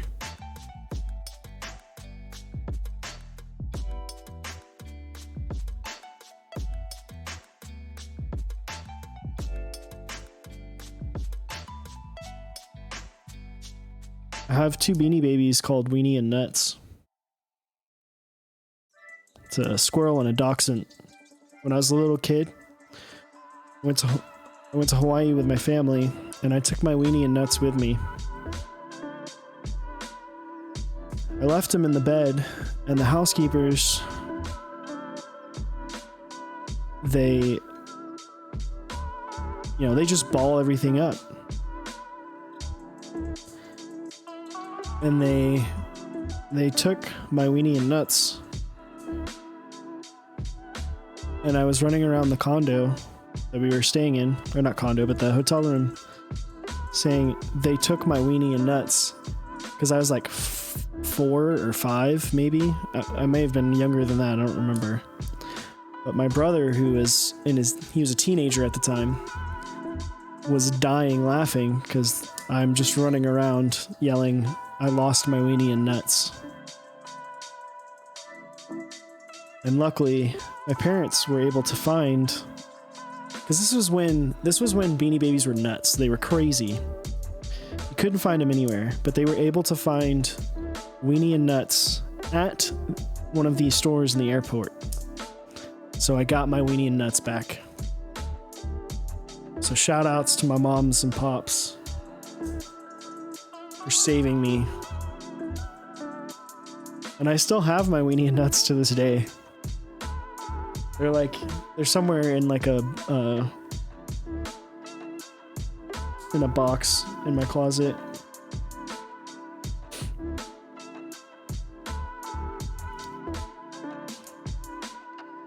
It's quite the story.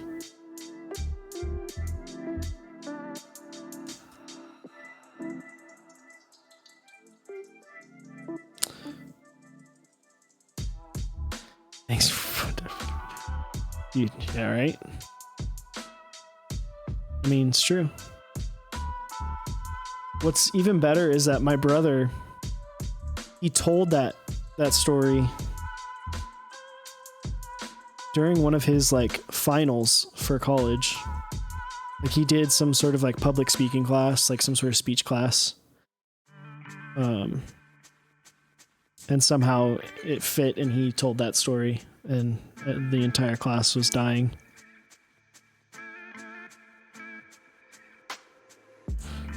It's a good story. I think Chewie knew that one. I used to have my Weenie and Nuts on my desk. Sounds so dirty. Sorry to anyone that just kind of came in. It needs to be in the reception speech. It might be. I'm sure my brother will bring it up. I would not be surprised if I still have them when I get married. I would not be surprised if my brother comes to wherever I live at that point and steals my Weenie and Nuts and then gives them to my wife at the wedding. Would not be surprised.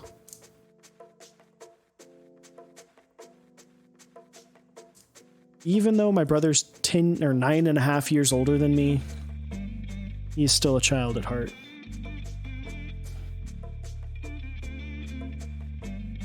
Also to note, when you are putting switches in on one of these flexible plates like an FR4, a polycarbonate, or a POM, you want to make sure that you're kind of supporting the plate a little bit when you put the switches in.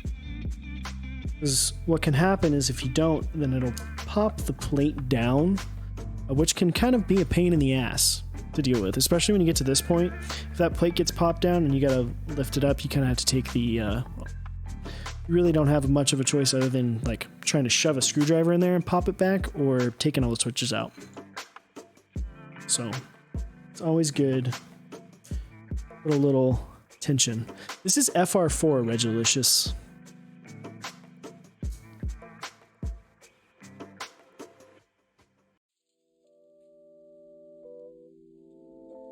I just dropped a whole bunch of frames. Not a whole bunch.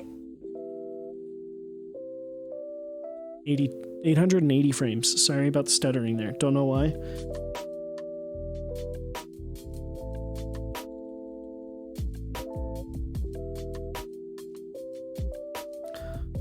Sorry for those slight frame drops.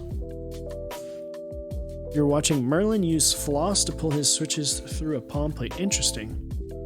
Yeah, palm plates do struggle with certain switches. Nobody needs that many frames, you're good. I mean, it's 0.2%, so it's okay. It's not even a full percentage of my frames.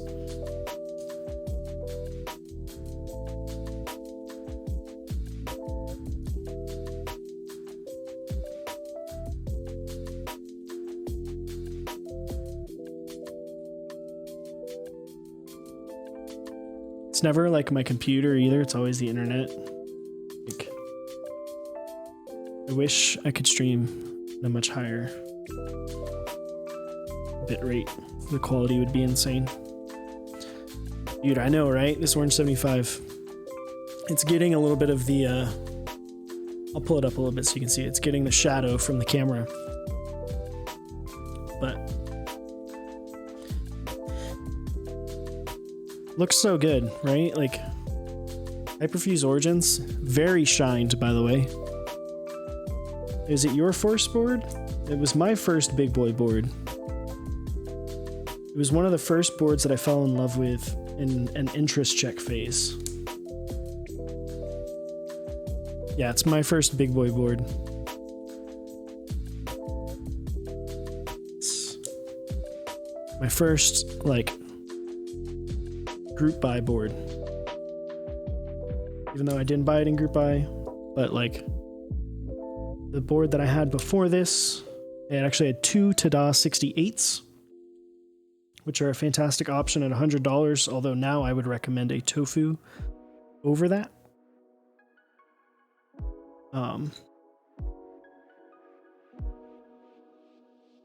Yeah, it's kind of a crazy story. Sitting on the couch with Chewy, hanging out, talking about keyboards, and then I look at Mech Market, and then boom, there's an Orange 75 chilling. It's in Texas. Message the guy. He's in Dallas. I'm like, can I meet tomorrow? Can I buy it?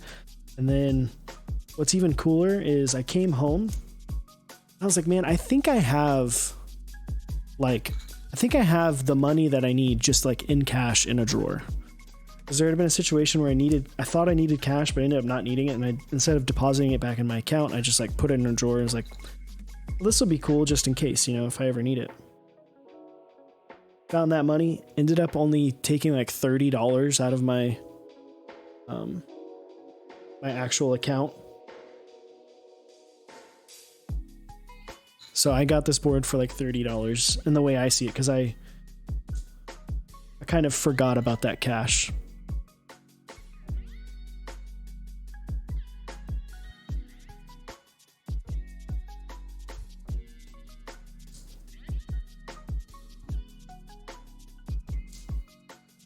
Break-in case of Orange 75. What? Okay.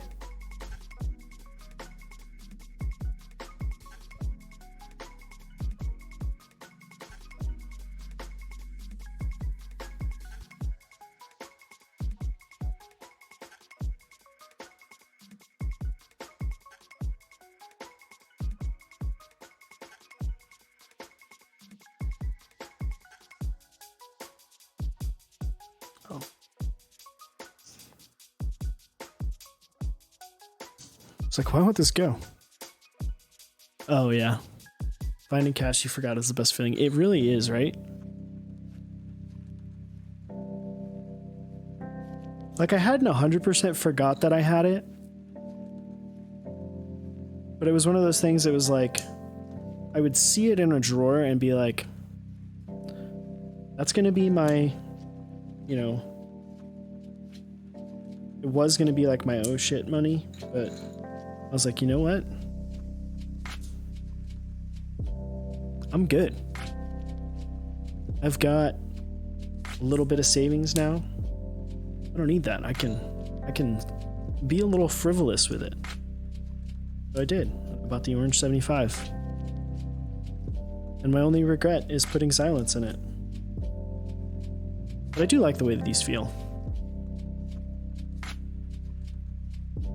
Don't fall off. Just stay up here, cable. Yeah, I do like the way they feel. They just sound like nothing.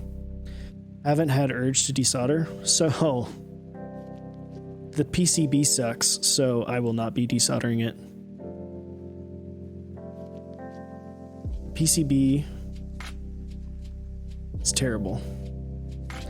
So basically, you can see how large this bezel is. So the PCB like sticks out. It's not a daughter board or anything, it just like sticks out. But only in this section. And guess what's on that section? The microcontroller for the entire PCB. So it's like a super one-off PCB. This one does have some pad issues already, so I don't want to damage it anymore than it already is. It is not Cerakoted. It is in a finish called Mao White, M-A-O White, which has become a little bit less popular. It is a fairly soft finish. It does feel similar to a Cerakote, but it is a little bit different. More things that were in Mao White are now switching to an E White. Check these pens.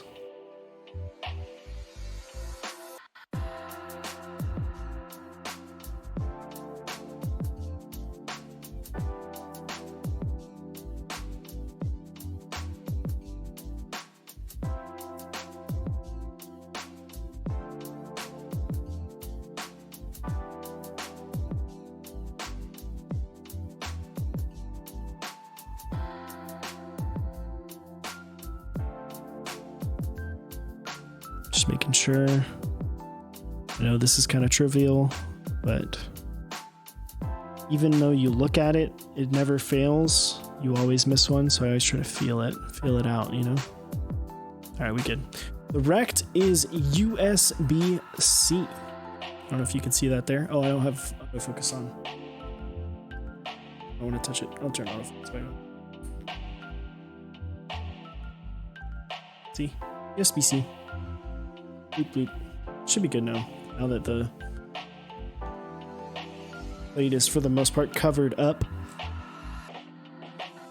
Well, also before this, I did check and test the PCB. Always be sure to do that. You can use some of these guys. Or if you're feeling bold, these actually fit perfectly. Like naturally, they fit perfectly between pads. Just don't like go hard with it. Because if you're like jamming it down there, you can do damage with these depending on how sharp they are. But those are perfect. Those are naturally a perfect size to just go like bloop, bloop, bloop, bloop, bloop. Just gotta be gentle. Again, solder upside down because I'm left-handed. If I don't, then I damage things. At least I feel like I damage things.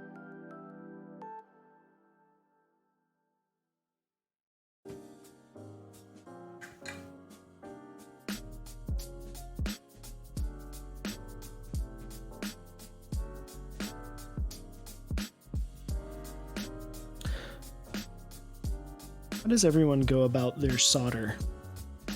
Does everyone do a full row first? Or do you go by columns? Or you just say screw it and you just go all over the place? Columns?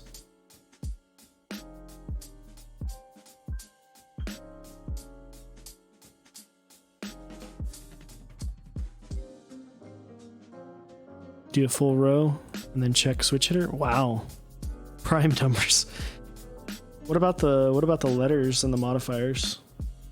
You just not solder those? Like, don't need it. Don't need them.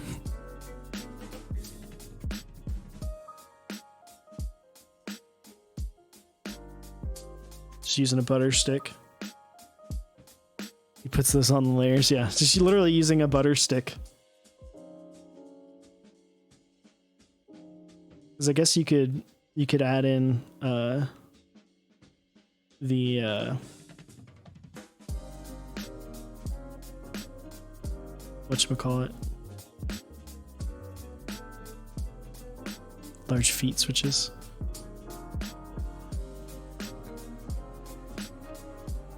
You add in the F row as well, so you could do F and number row.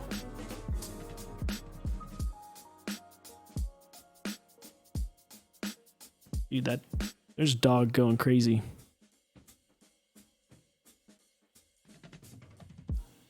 That dog should chill out.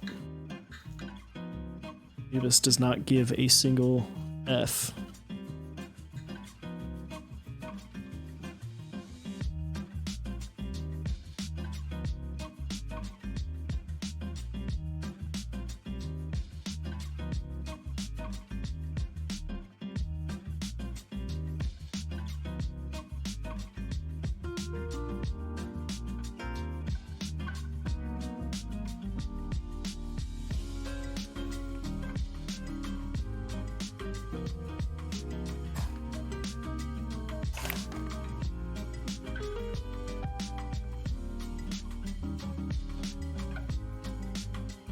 I am very excited to have Gasp on tomorrow, or Apiary Keyboards, as a lot of people know her.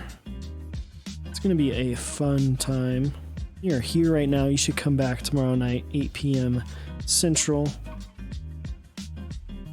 For that, it's going to be fun. You're going to get to see Chewy and Apiary go at it. Which, if this is your first time here at Mechs on Deck, welcome. Join us on Discord as well as our YouTube channel. You can check out VODs of all of our episodes. We do have a weekly stream that happens on Monday where we go through a different topic every week. Tuesdays are always builds. And then Wednesdays, always us chatting with a special guest. Sometimes it's a builder, sometimes it's a designer, sometimes it's a vendor. So stay tuned to our Discord. Also Fridays, both this Friday and next Friday, we will be doing Mech Madness Live at 8 p.m. Central. Going through all the happenings of Mech Madness. Talking about the top 4 debuting the finals.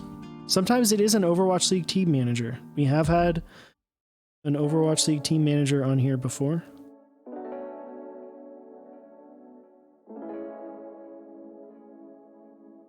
Which was a lot of fun. Might have to have Jay on again at some point because he was kind of in the middle of moving from New York to Canada when that stream happened. He was literally driving, and I know he wants to show off his boards. He's got some really cool stuff.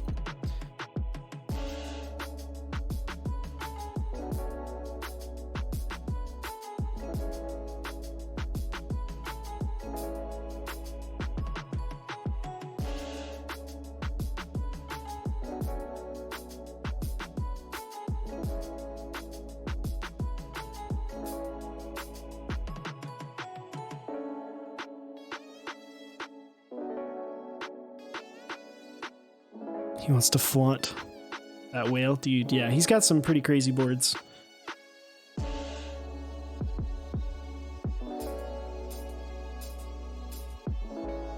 This is like new in the community, but has like really cool stuff. Got in hard.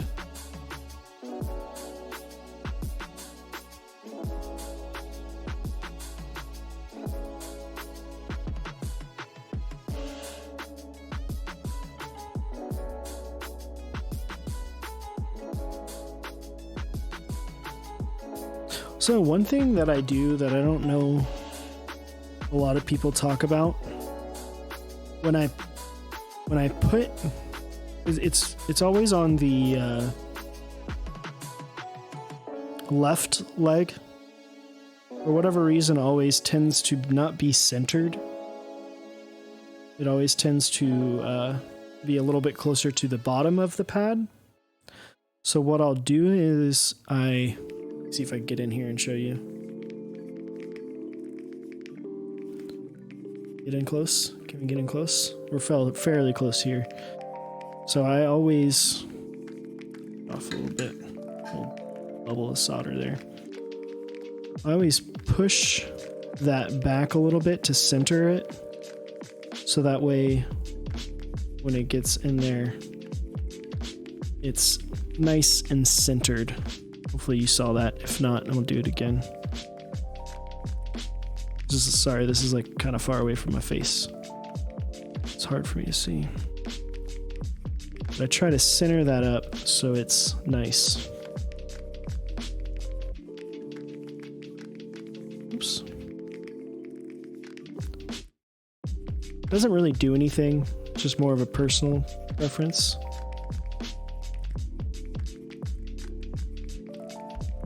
Get back out there. Oops, wrong. Sorry for the shake. That was a weird noise.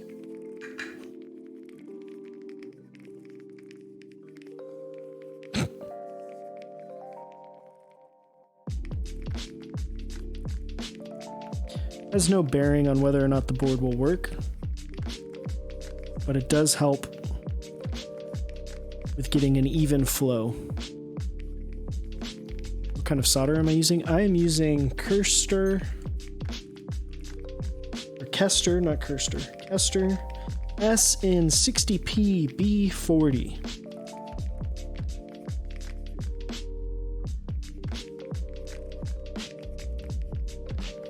It's like $40 on Amazon for a giant roll that I've had for a year and I'm not even halfway through with. So, also,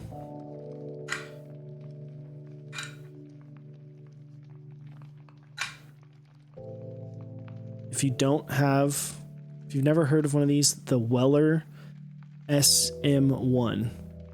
Great, holds the solder. When you don't need it anymore, you can roll it back up. It's nice, keeps it, nice and straight. Definitely worth the I know it's just a bent piece of steel, but hey, it's super helpful. And you're not just sitting there with a thing of solder with nothing to put it in, you know?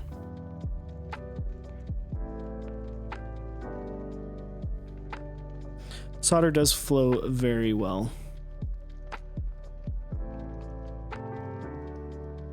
I solder at 600 degrees Fahrenheit or 650 degrees Fahrenheit. You could go up, you could go down from there. Some people solder as high as in the mid 700s.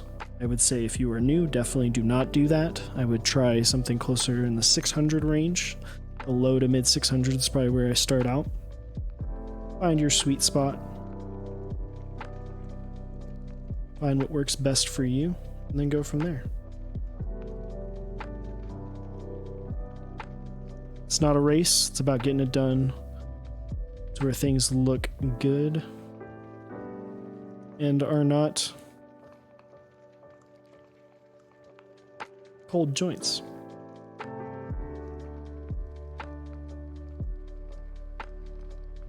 Pocket packs? Yes. that won't flow it. Dude, that's unlucky, man. I will say it is worth it to get some decent solder. You know,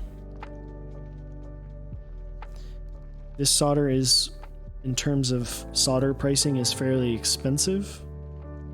But for as many boards as I build and I plan to build, it is worth it. Also, I solder other things. So it's nice to have, but if you are just looking to get a little bit, what Turson said, the pocket packs of the Kirster solder, worth it. Definitely worth spending a couple extra bucks to get some nice solder.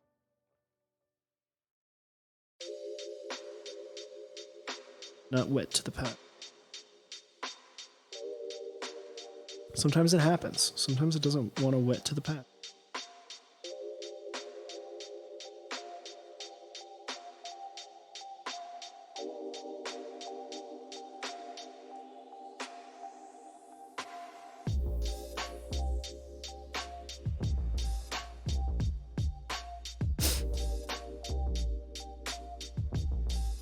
I can't believe it won't flow at 750.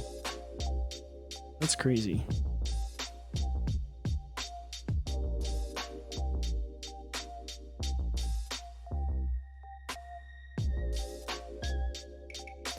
The other thing with helping flow is you want to make, and wetting, is you want to make sure that you have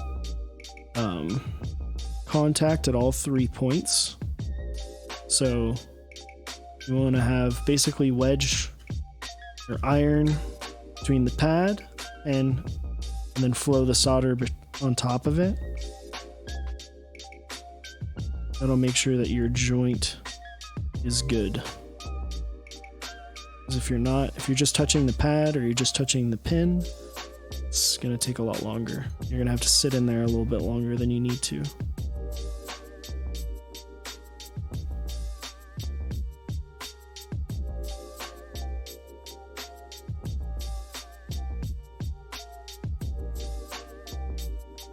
And the same goes if you're like, soldering, if you're not through hole soldering, but you're doing like SMD or anything that's like surface, the technical term. Keone, what's up, my dude? I'm doing well.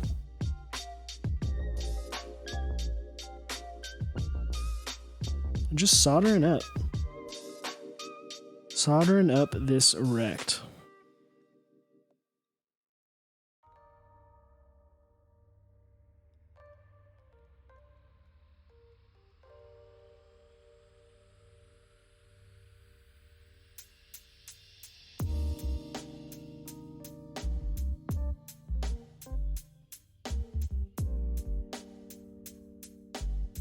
How are you doing, my dude? You having a good night so far? You enjoying your Tuesday?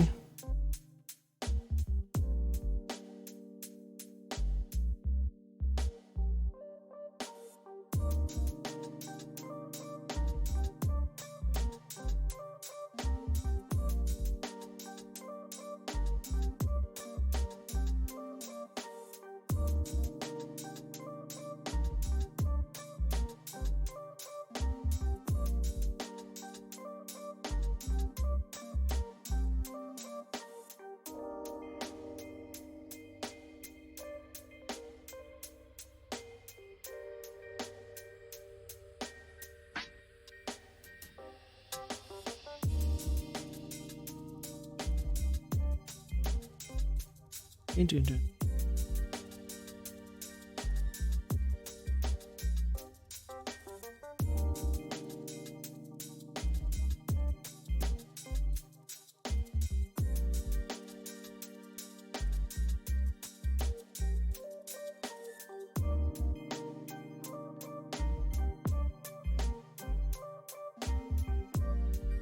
Also, don't be an idiot like me. Don't be an idiot like me. Buy a fan.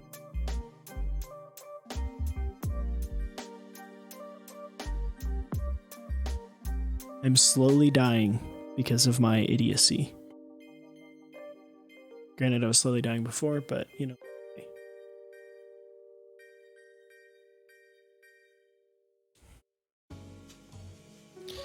Could at least open the window. Yeah, but then you'd have to hear all the shit that goes on inside my apartment, because I live on the first floor. So that's the thing. I don't like opening the window because I live on the first floor.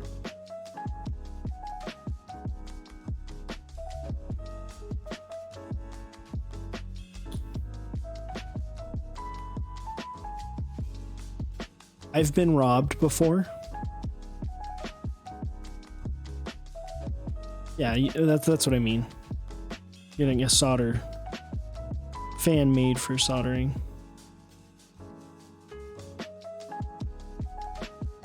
If I was smart, I'd have one. But I'm an idiot and I don't. So there's that. But yeah, being on the first floor, I don't really like having my windows open, having blinds open.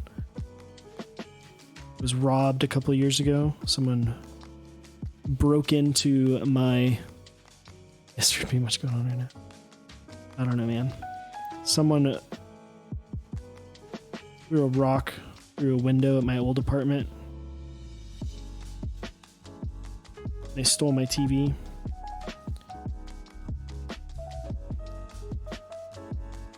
Luckily, that was all they stole. Didn't steal my computer. The worst thing that could have happened would have been my dog getting injured or them, you know, stealing him. Luckily, that did not happen. They literally took the TV and left. They did open up all the drawers and look through them that were in my media center. Guess they just didn't want my Nintendo Wii or my Sega Genesis. Like, come on, man. Those are classics.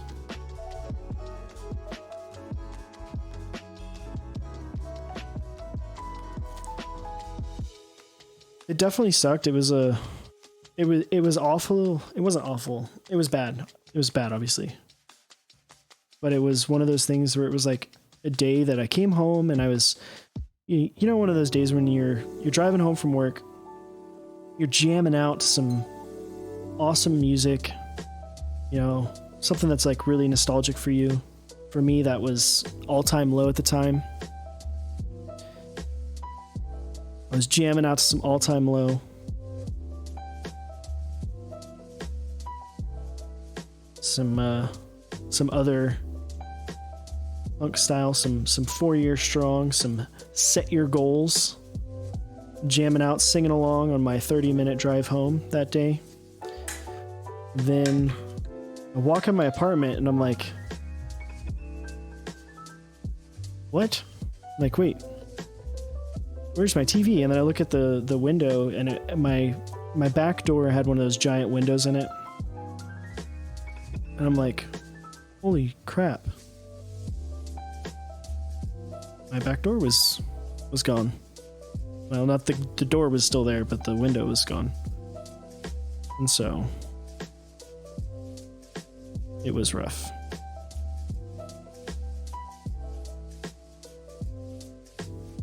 Had to do the whole, like, call the cops, have them come out and do a report. Had someone come over and check for fingerprints. Then for the next 2 weeks, I had plywood nailed into my back door. Insurance did cover it. They did cover my TV. It wasn't that big of a deal because it was just the TV that was stolen. But if it was more, it would have been a significant... It could have been a much worse process. It was literally just like a smash and grab, really. It was in the middle of summer, so everyone thought it was just kids. I didn't sleep the same after that. I felt weird leaving my apartment after. I took some time off of work. After that happened, I invested in a security system, which I still have to this day, which is nice. I got a security system that you can like take. The mobs are not filmed. Also, thank you Exo Squid for the follow. Appreciate it. Unfortunately, I thought I had films, but I accidentally left them at work. Can't really go there right now, so could not get films. They are lubed with 205 grade 0.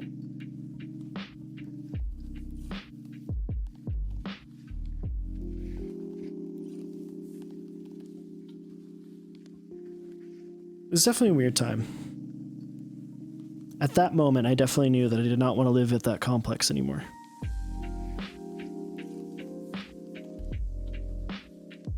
Which sucked because it was an insane deal. But that's also wasn't in the best area. It was a little bit ghetto.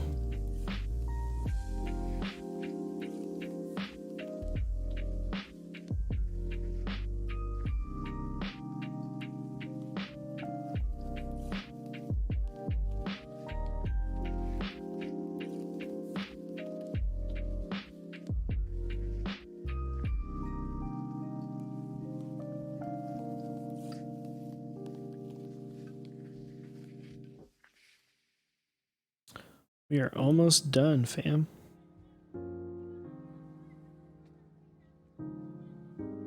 Keycaps?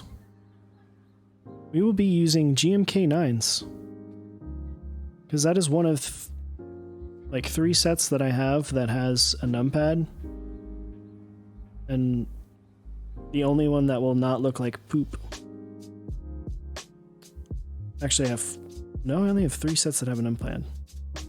That are GMK. I have an SA set that has a numpad, but I don't really want to find all the caps for it because they're in like 7 different places. And JTK is kind of poopy.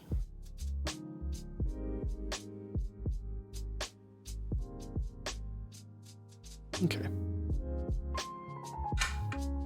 Handerbite. I do not have Handerbite. Check. Make sure that I didn't miss any.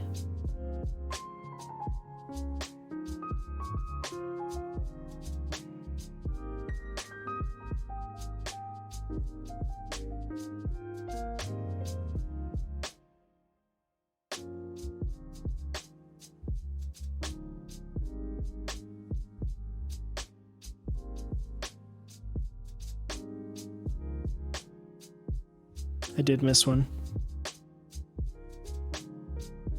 I missed like literally top middle. Boy howdy.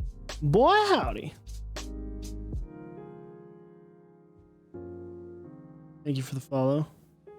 Aficionado.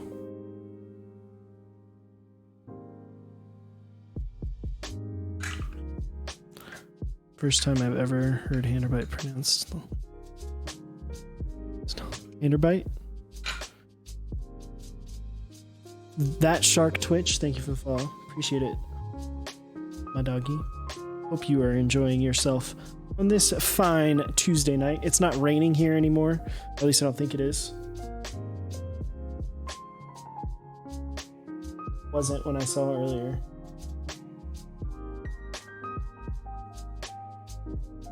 There's been pretty crappy here in Dallas.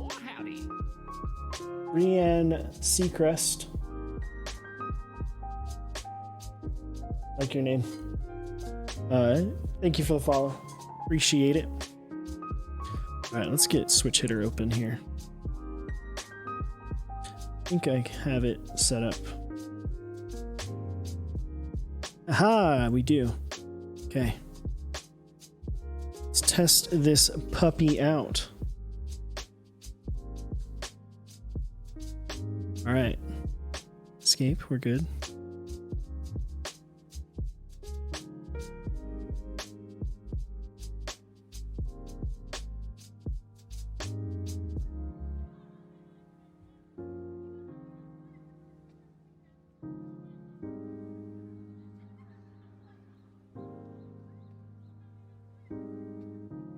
I am definitely a Key and Peele fan.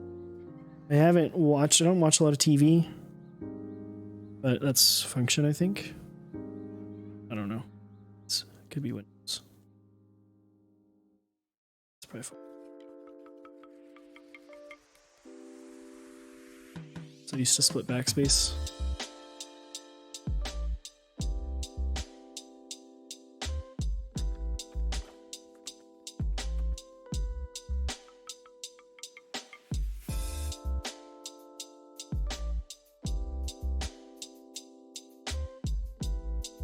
Skipping.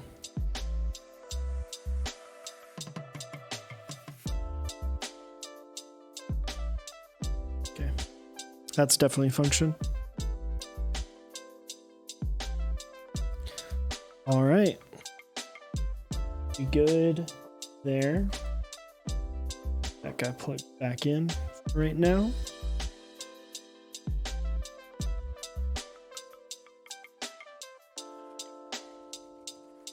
Alrighty. Clean up a little bit. It's always good to have a clean workspace. Turn that guy off. Unplug that guy. Does it have VIA support? You know what? I don't know if it has VIA support yet. Can check. I would assume probably not. Maybe. Does not look like it has VIA support yet.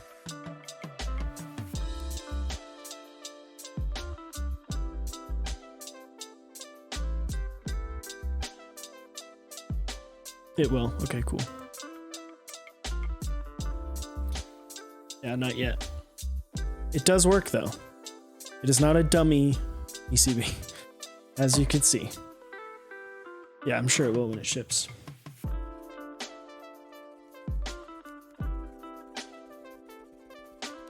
All right, now the fun part.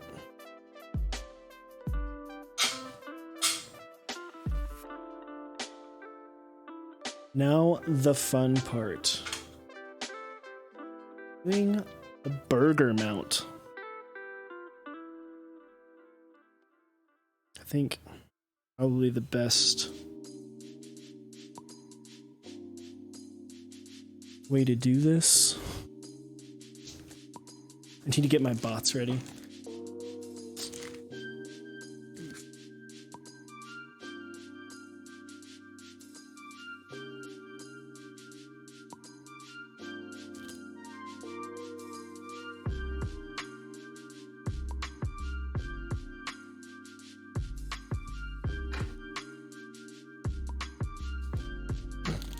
Did not accomplish the goal that I wanted it to. Literally.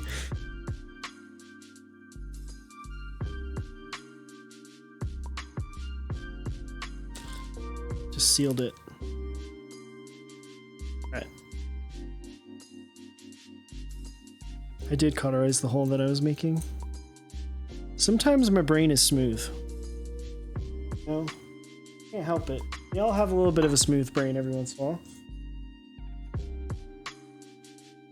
Makes the content.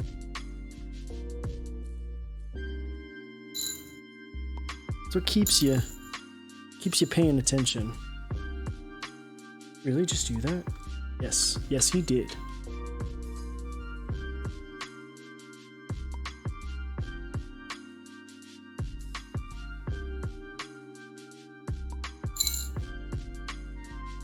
Need those bump-ons, because there are bump-ons. Alright.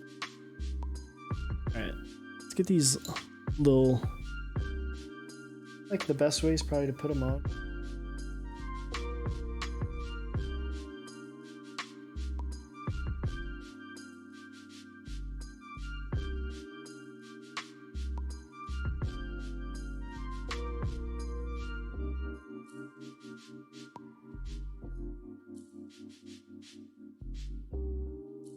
Little itty bitty O-rings.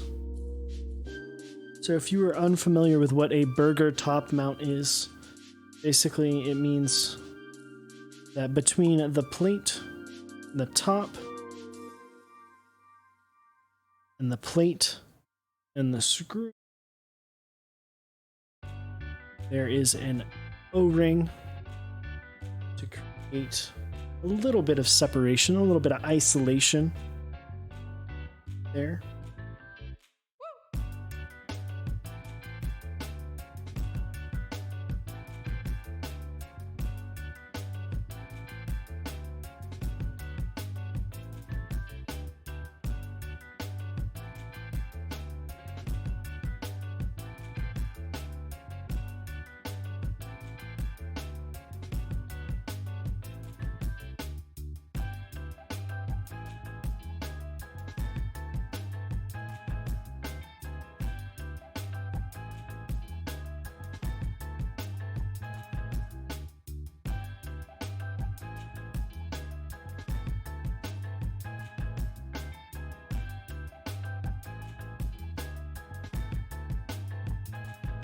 I feel like the best option here would be to put them on the screws.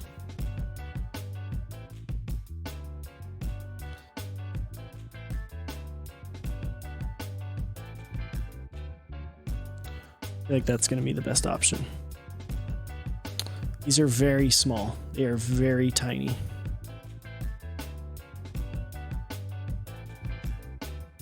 Tiny. Those cutouts are for the O-rings.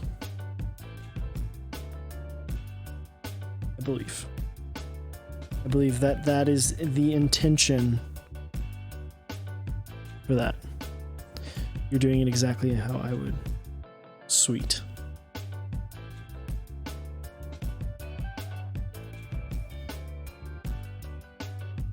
Can you turn any top mount into a burger mount with O-rings? Like, you're serious? If you have enough space and small enough O-rings, that is the one dependent factor, is space. You don't have enough space, it might not fully seat and then close properly. You might have gaps.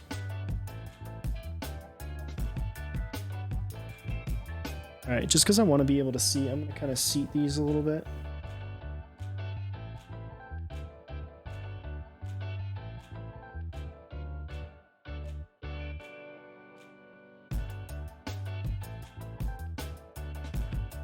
Fully torquing these down just yet. I just want to get these kind of seated in a little bit, so that way that O-ring does not, especially the bottom one, does not move around on me. Because I'm going to spin this around.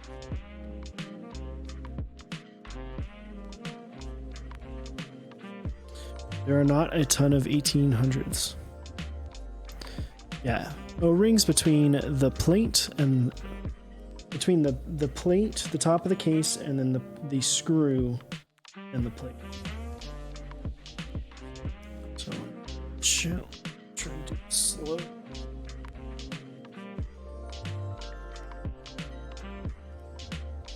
Yeah, TKC 1800, HBCP.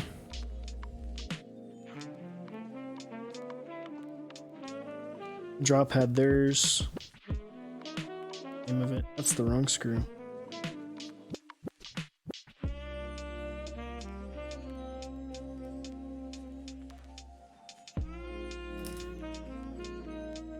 You know, I don't like full size that much, but I would definitely use this.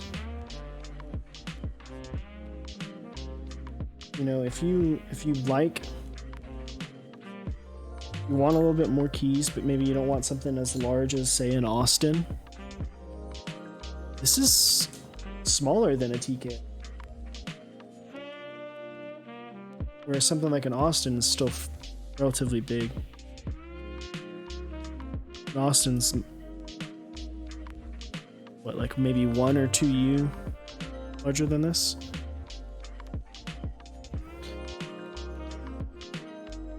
$7V is gonna be dope.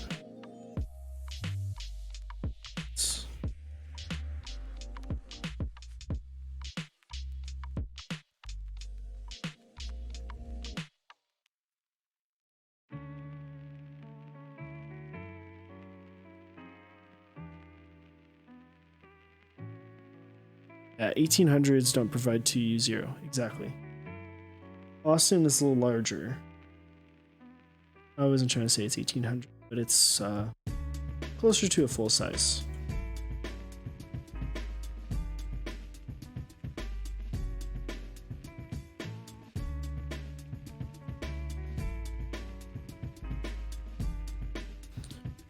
It's just a little.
Okay, sorry. That O-ring did not screw that one as well.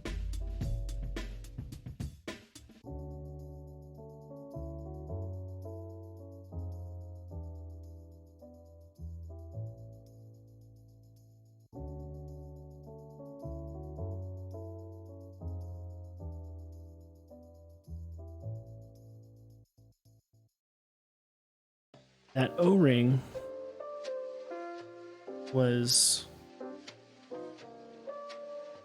not fully in there.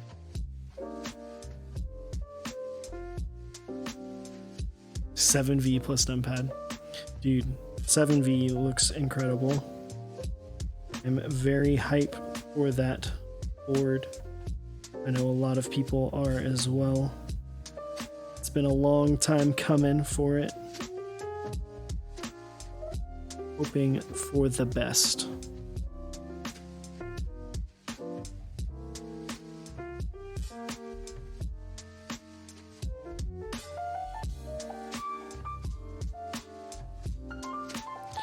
They did, in fact, prototype the ever-living crap out of it. Alright, so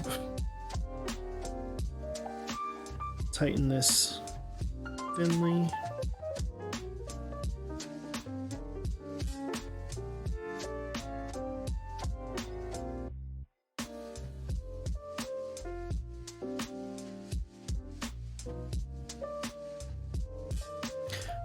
Yeah, I think taking time on a prototype is never a bad thing.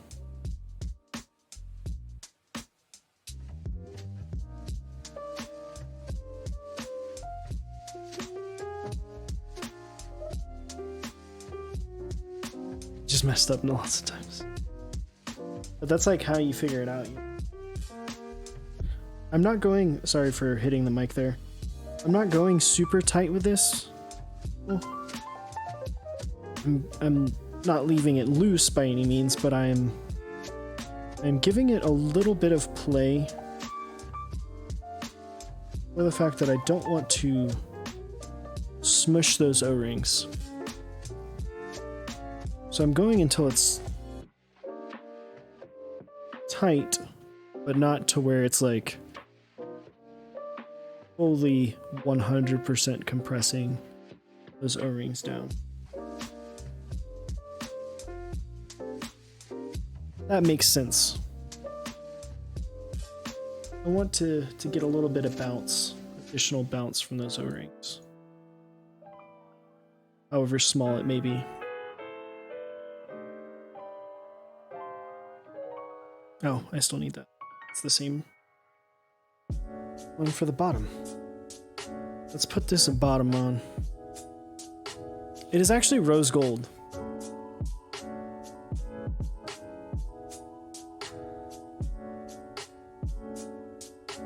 Close.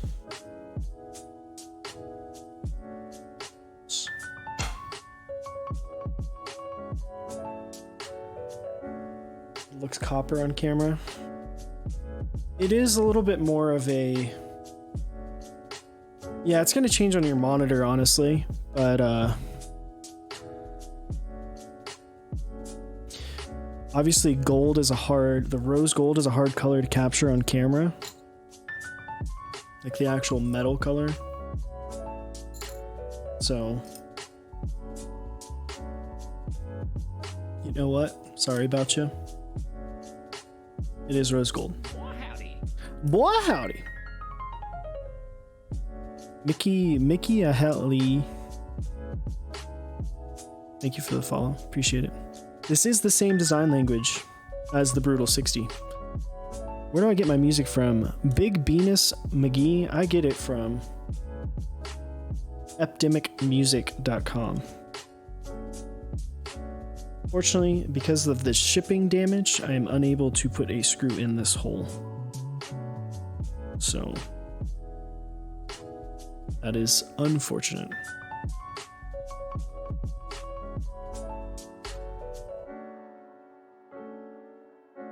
We should be good with the 7 other screws.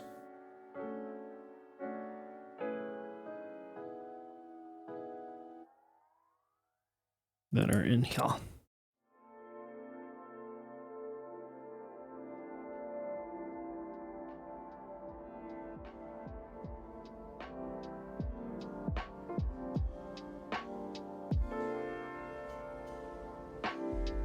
I really wish I found my driver. So I didn't. It's JP tool. This JP tool kind of sucks. It's great for working on guitars, man.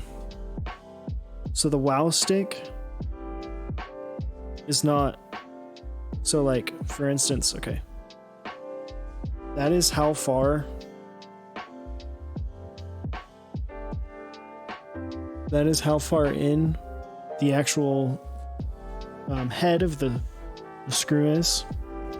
And the WoW stick does not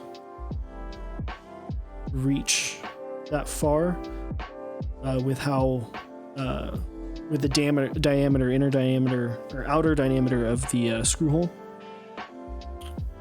It is too small to allow the WoW stick to reach down that far. I'm not really in guitars anymore. I used to play in a band. Both Chewy and I were both in bands and toured and stuff. Played lots of shows. I was a guitar technician for a long time. Not a long time, for about 2 years. That's not a long time, that's a while, I'd say.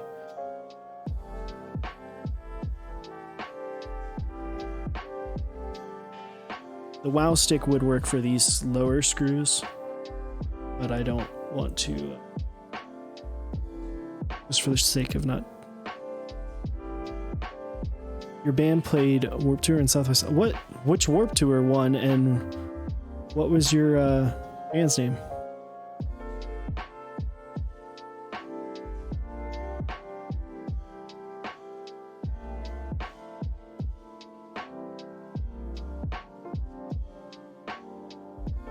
LNSP_GZ.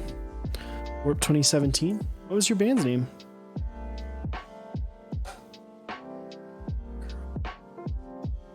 Interesting. I played. Are you from the Dallas area? I think I remember you saying you're from Texas. I don't know if you're from the Dallas area, the Dallas-Fort Worth area. That band name sounds familiar. I was a guitar player in a band called Parables, and the bass player in a band called 2x4.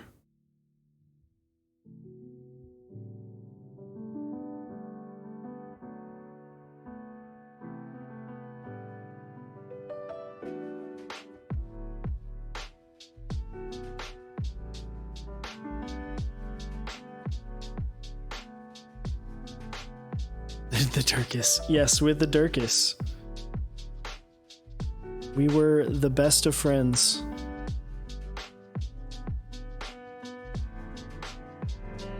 He's in a band called Bloodline now, which they actually got signed recently. Oh, you look familiar, yeah.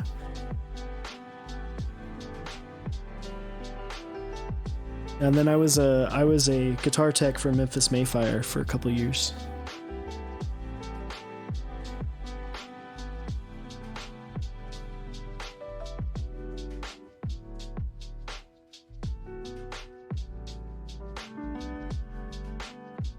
Yeah, man, I'd have to see obviously a picture. You've recorded your first song with Ryan Bentley action. I was a technician for them after he was out of the band, though. I worked for them from the release of Unconditional for like a year and a half after that. Just before Unconditional came out, Unconditional tour, and then another one with Yellow Card tour. It's a lot of fun. All right, let's put some caps on this mug.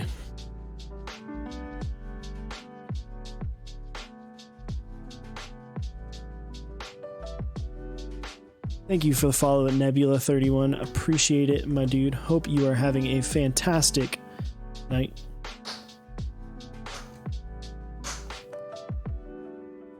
That was a mess. Dude, you can't joke around with producers. They'll do it.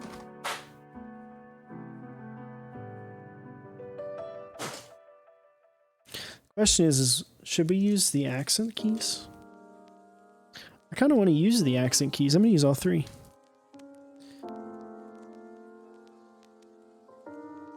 Should we use the accent keys or no?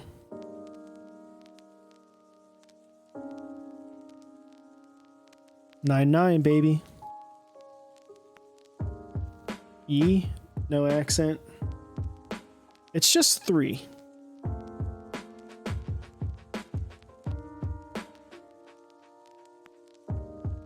Fact.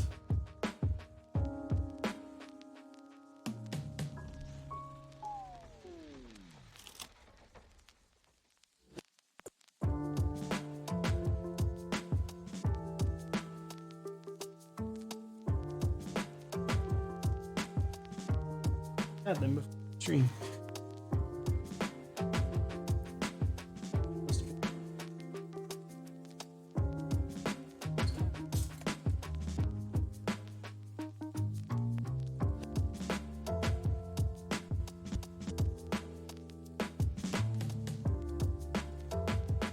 Flex the numpad accent.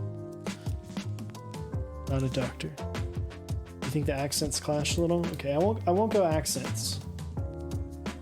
But I'm gonna use this.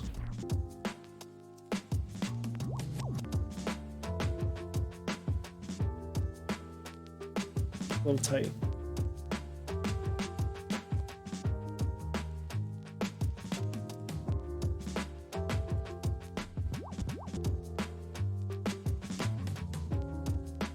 Gotta use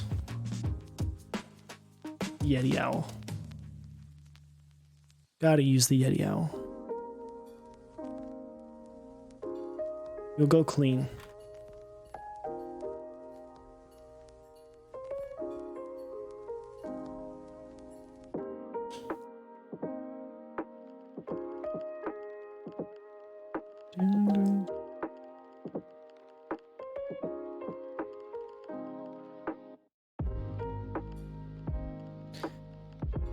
Nines is actually going to look pretty good on this board, I think. Does this set have an F13 key? I don't think it does.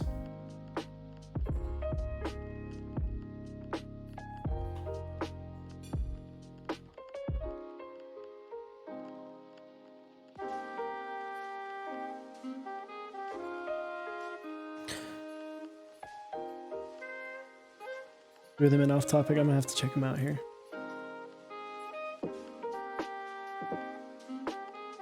Yeah, I definitely remember your band. I'm sure we probably played shows together.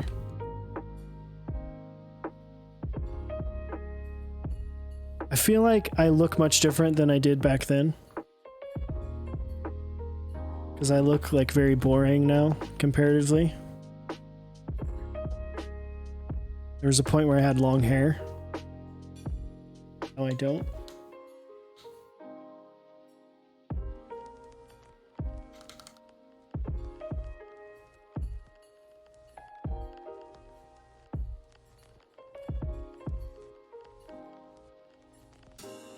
It is a small world, man.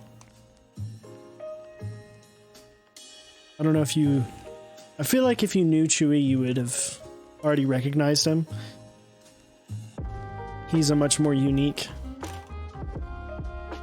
looking individual than I am in terms of the fact that he has this magnificent beard and mane of hair. He was in a band called After Zoo.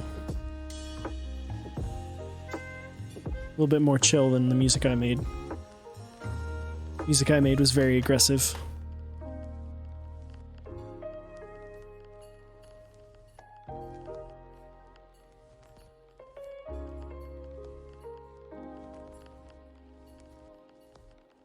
On caps lock.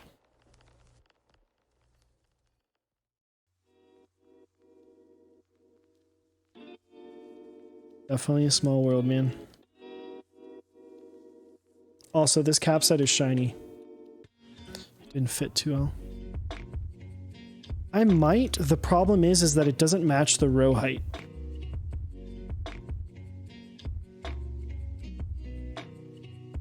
Or does it? Totally does. Good call.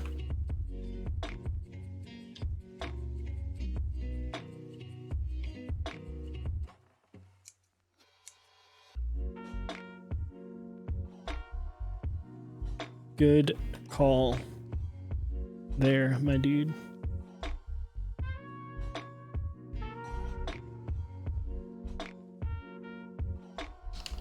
Dude, this feels awesome already.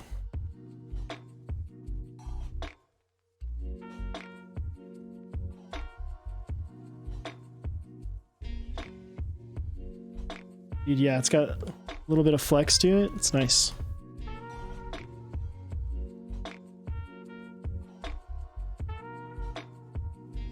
Davis, stop licking your paw.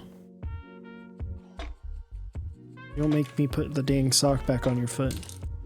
My dog broke a nail yesterday. And I was reading what to do online. They were like, yeah, just put a sock over it. So he can't get to it. It's like, what? Okay. That's what I did. I put a sock and then I taped around the sock so he couldn't get it off. And it worked. And I took it off because I felt bad.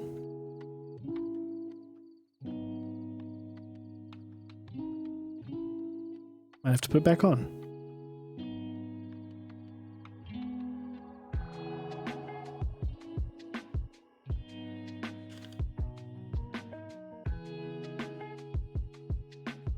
Also, one of the main reasons why I didn't want to do... Also, that's going to be function. I didn't want to do... Are lighter spring good with flexi plates? Dude, it's still personal preference, man. That's the wrong size.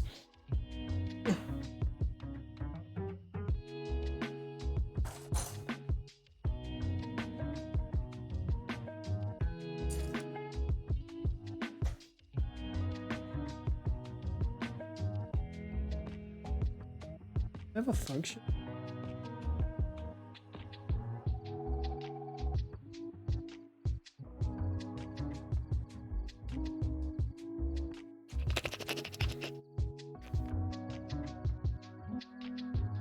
Man, I wish I had a function for that.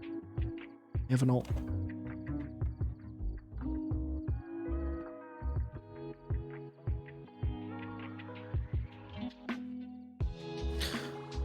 It's all personal preference. If you like lighter springs, go with lighter springs.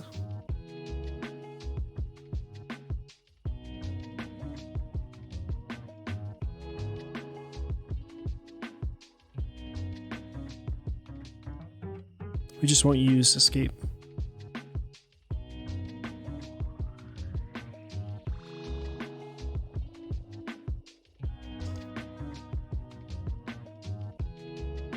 Flex is nice.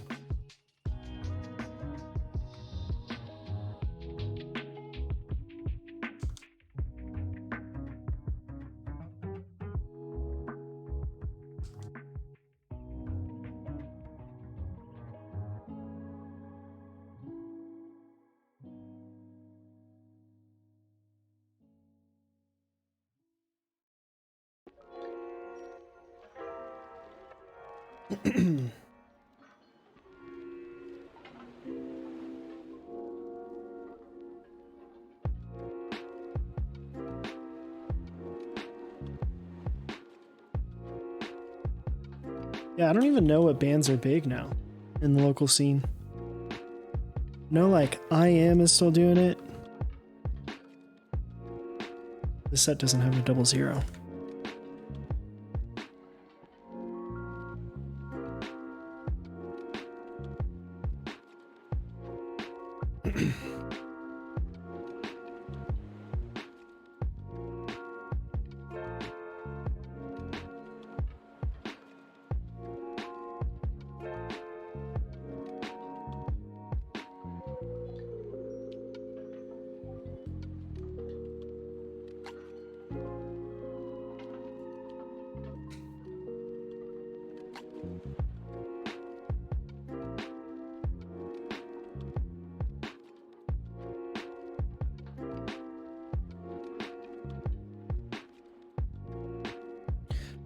This set surprisingly looks really good on this.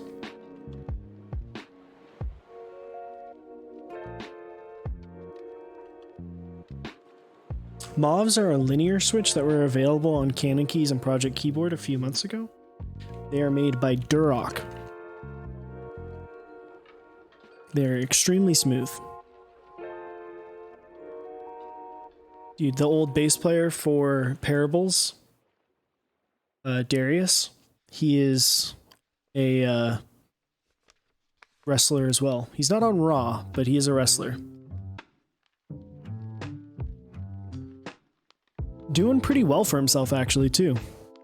It's good to see that he's doing well for himself. So, sad day. I'm going to have to plug this in and remember what keys go on that top four. Yeah, Dar's a good dude.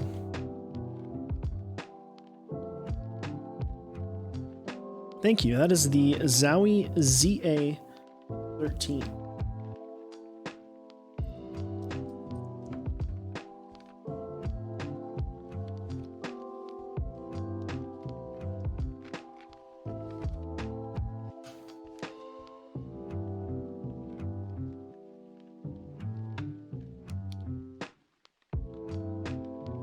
Delete, insert, page up, page down.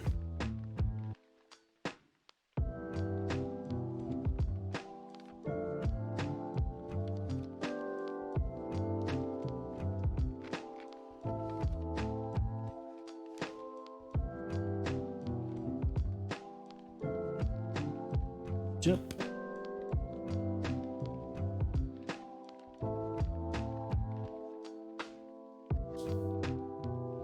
Fans.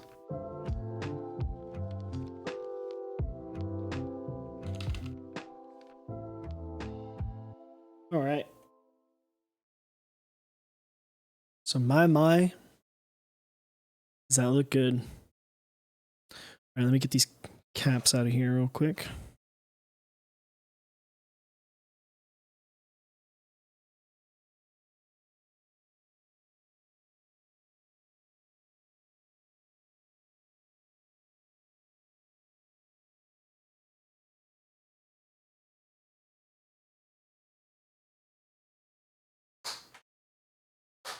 Out. Test. Out.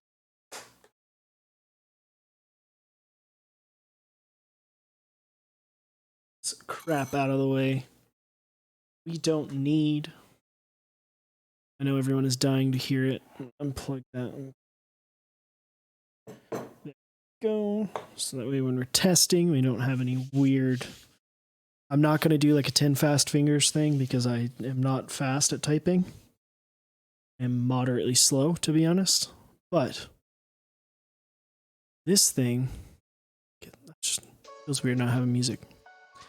This thing, let's take a gander. 142. No way. Take about 80 away from that and then maybe.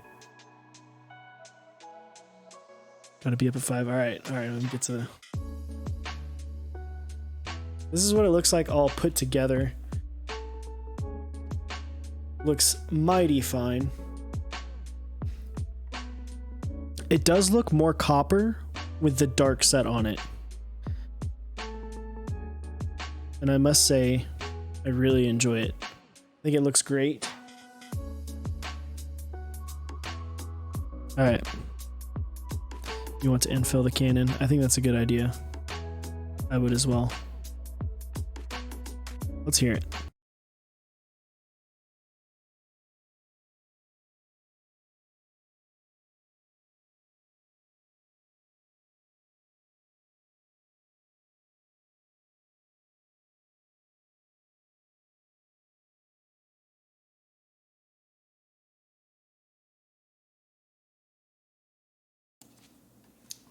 I want to hear it too.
Man, it sounds really good. The switches need just a little bit of time to break in. They are a little bit, I lubed them a little bit heavier. But man, do the switches sound good? The stabs sound great. Overall. Afro sounds really good too. I didn't even test the Afro. yeah, it definitely, oof. I will be doing a more proper typing test of this, like the ones we've been releasing the past couple weeks. That'll be out. These were not switch films. I would say if you wanted a slightly deeper sound and just a little bit overall just tighter tolerance switch, because the thing about the mauves with the films is it really tightens the switch up, so it makes it less wobbly, and it'll make the sound a little bit deeper, which, man, honestly, the FR4 plate, I don't know if you can see it. You're gonna see a little bit of the flex. I can show this off. I can't.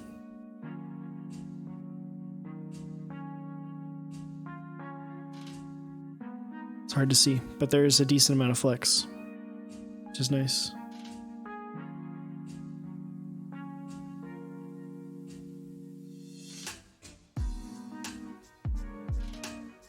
Feels really good. These switches are a little, they need some presses, some time. But other than that,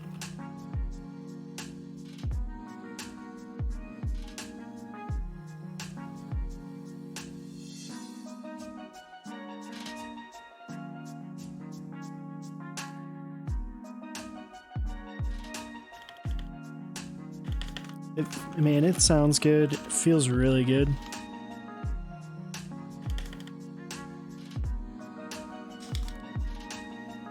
Oof. So this is,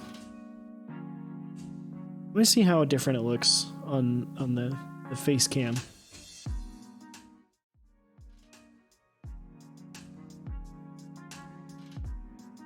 Does that look any different for y'all? It's the side profile. Also, quick shout outs. CYO Caps. Thank you for that beautiful artisan. Looks mostly the same. Well, that's good because I'm using two completely different cameras and two completely different lenses that are not even made by the same person or the same company. So that means I did a great job with getting my colors to match up. No, I think it does look more coppery with the darker set on it. I don't know if there's a GCAC thread. I don't believe there is. In fact, I'm going to use this board the rest of the night. Nice Ooh, build count it. stream. Thank you, J Chef. I appreciate it. Thank you for the 200 bits. Yeah, typically there isn't because these are in-stock items, so I would say you definitely want to join the Canon Keys Discord.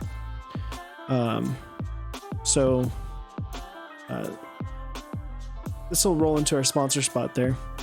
So if you want to click canonkeys.com/mechs on deck there, it'll take you to their homepage. You can click Discord and join their Discord. Also, while you're there, check out GMK Honey and as well as Cat Atlantis, both running this month. And then check out their VHS desk mats, as well as maybe pick up a Great Wave desk mat. Did make top 4, as well as this desk mat is over there. So if you liked it, go check that out, pick it up. Next up, shout outs to Project Keyboard. Head on to mechsondeck.project.link. Pick up GMK Ashes. That set will be running until the end of the month. Definitely a cool set. You want to check that out. And then next up, Dixie Mech. mechsondeck.dixiemech.com. Be sure to vote. Last 2 days of the Final Four for Mech Madness coming up tomorrow and the next day. Bruins4777. Thank you for the Twitch Prime sub for 2 months. Very much appreciate it. be sure to follow Dixie on Instagram. You want to get your votes in for the Final Four. It's only 2 matches per day, so it's not a ton that you got to do. So definitely check those out. Zap Cables, some of the best cables in the business. They're slowing down a little bit just because of everything that's going on, but they're still shipping stuff out. So if you are looking for a cable, go ahead and pick one up over there and they'll get it out to you as soon as they can. Stay tuned to the Discord for more updates on everything that's going on. And then switchmod.net/mechs on deck. Head on over there, get 4% off your lube as well as everything else that they have in stock. And then last but not least, Type Beast. Join their newsletter, shipping out every week. It's getting better and better, so you want to stay tuned to what's happening on that. Again, shout outs to Cannon Keys. Thank you so much for providing really everything for this. Providing, basically the only thing I did was provide lube and the keycaps. This board is beautiful. I'm going to use this like crazy over the next couple days. I will have some more content around this, a little bit of a showcase, like what we did for the Tengu a couple months back, as well as a typing test. And yeah, so be on the lookout. Check us out on YouTube. Join our Discord so you can stay up to date. Again, we will be streaming tomorrow night at 8 p.m. Central with Apiary Keyboards. It's going to be a good time. She was fantastic to have on last time, so I can't imagine that it'll be anything different than that. And yeah, and then be sure to join us Friday when we go over Mech Madness final matchups. So with that being said, I'm going to see if there's anyone that I can raid. You have any suggestions in the chat, definitely let me know. Let's see. We've got Mech Merlin. Go ahead and raid Mech Merlin. Good dude. Looks like he's porting something into Via. Again, I'll let y'all see this before we leave.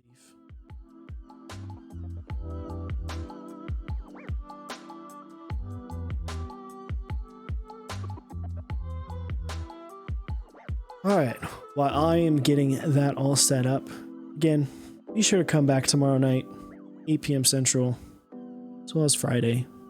Appreciate everyone stopping by. Thank you for all of the bits, all of the subs, all of the follows. Really helps us out.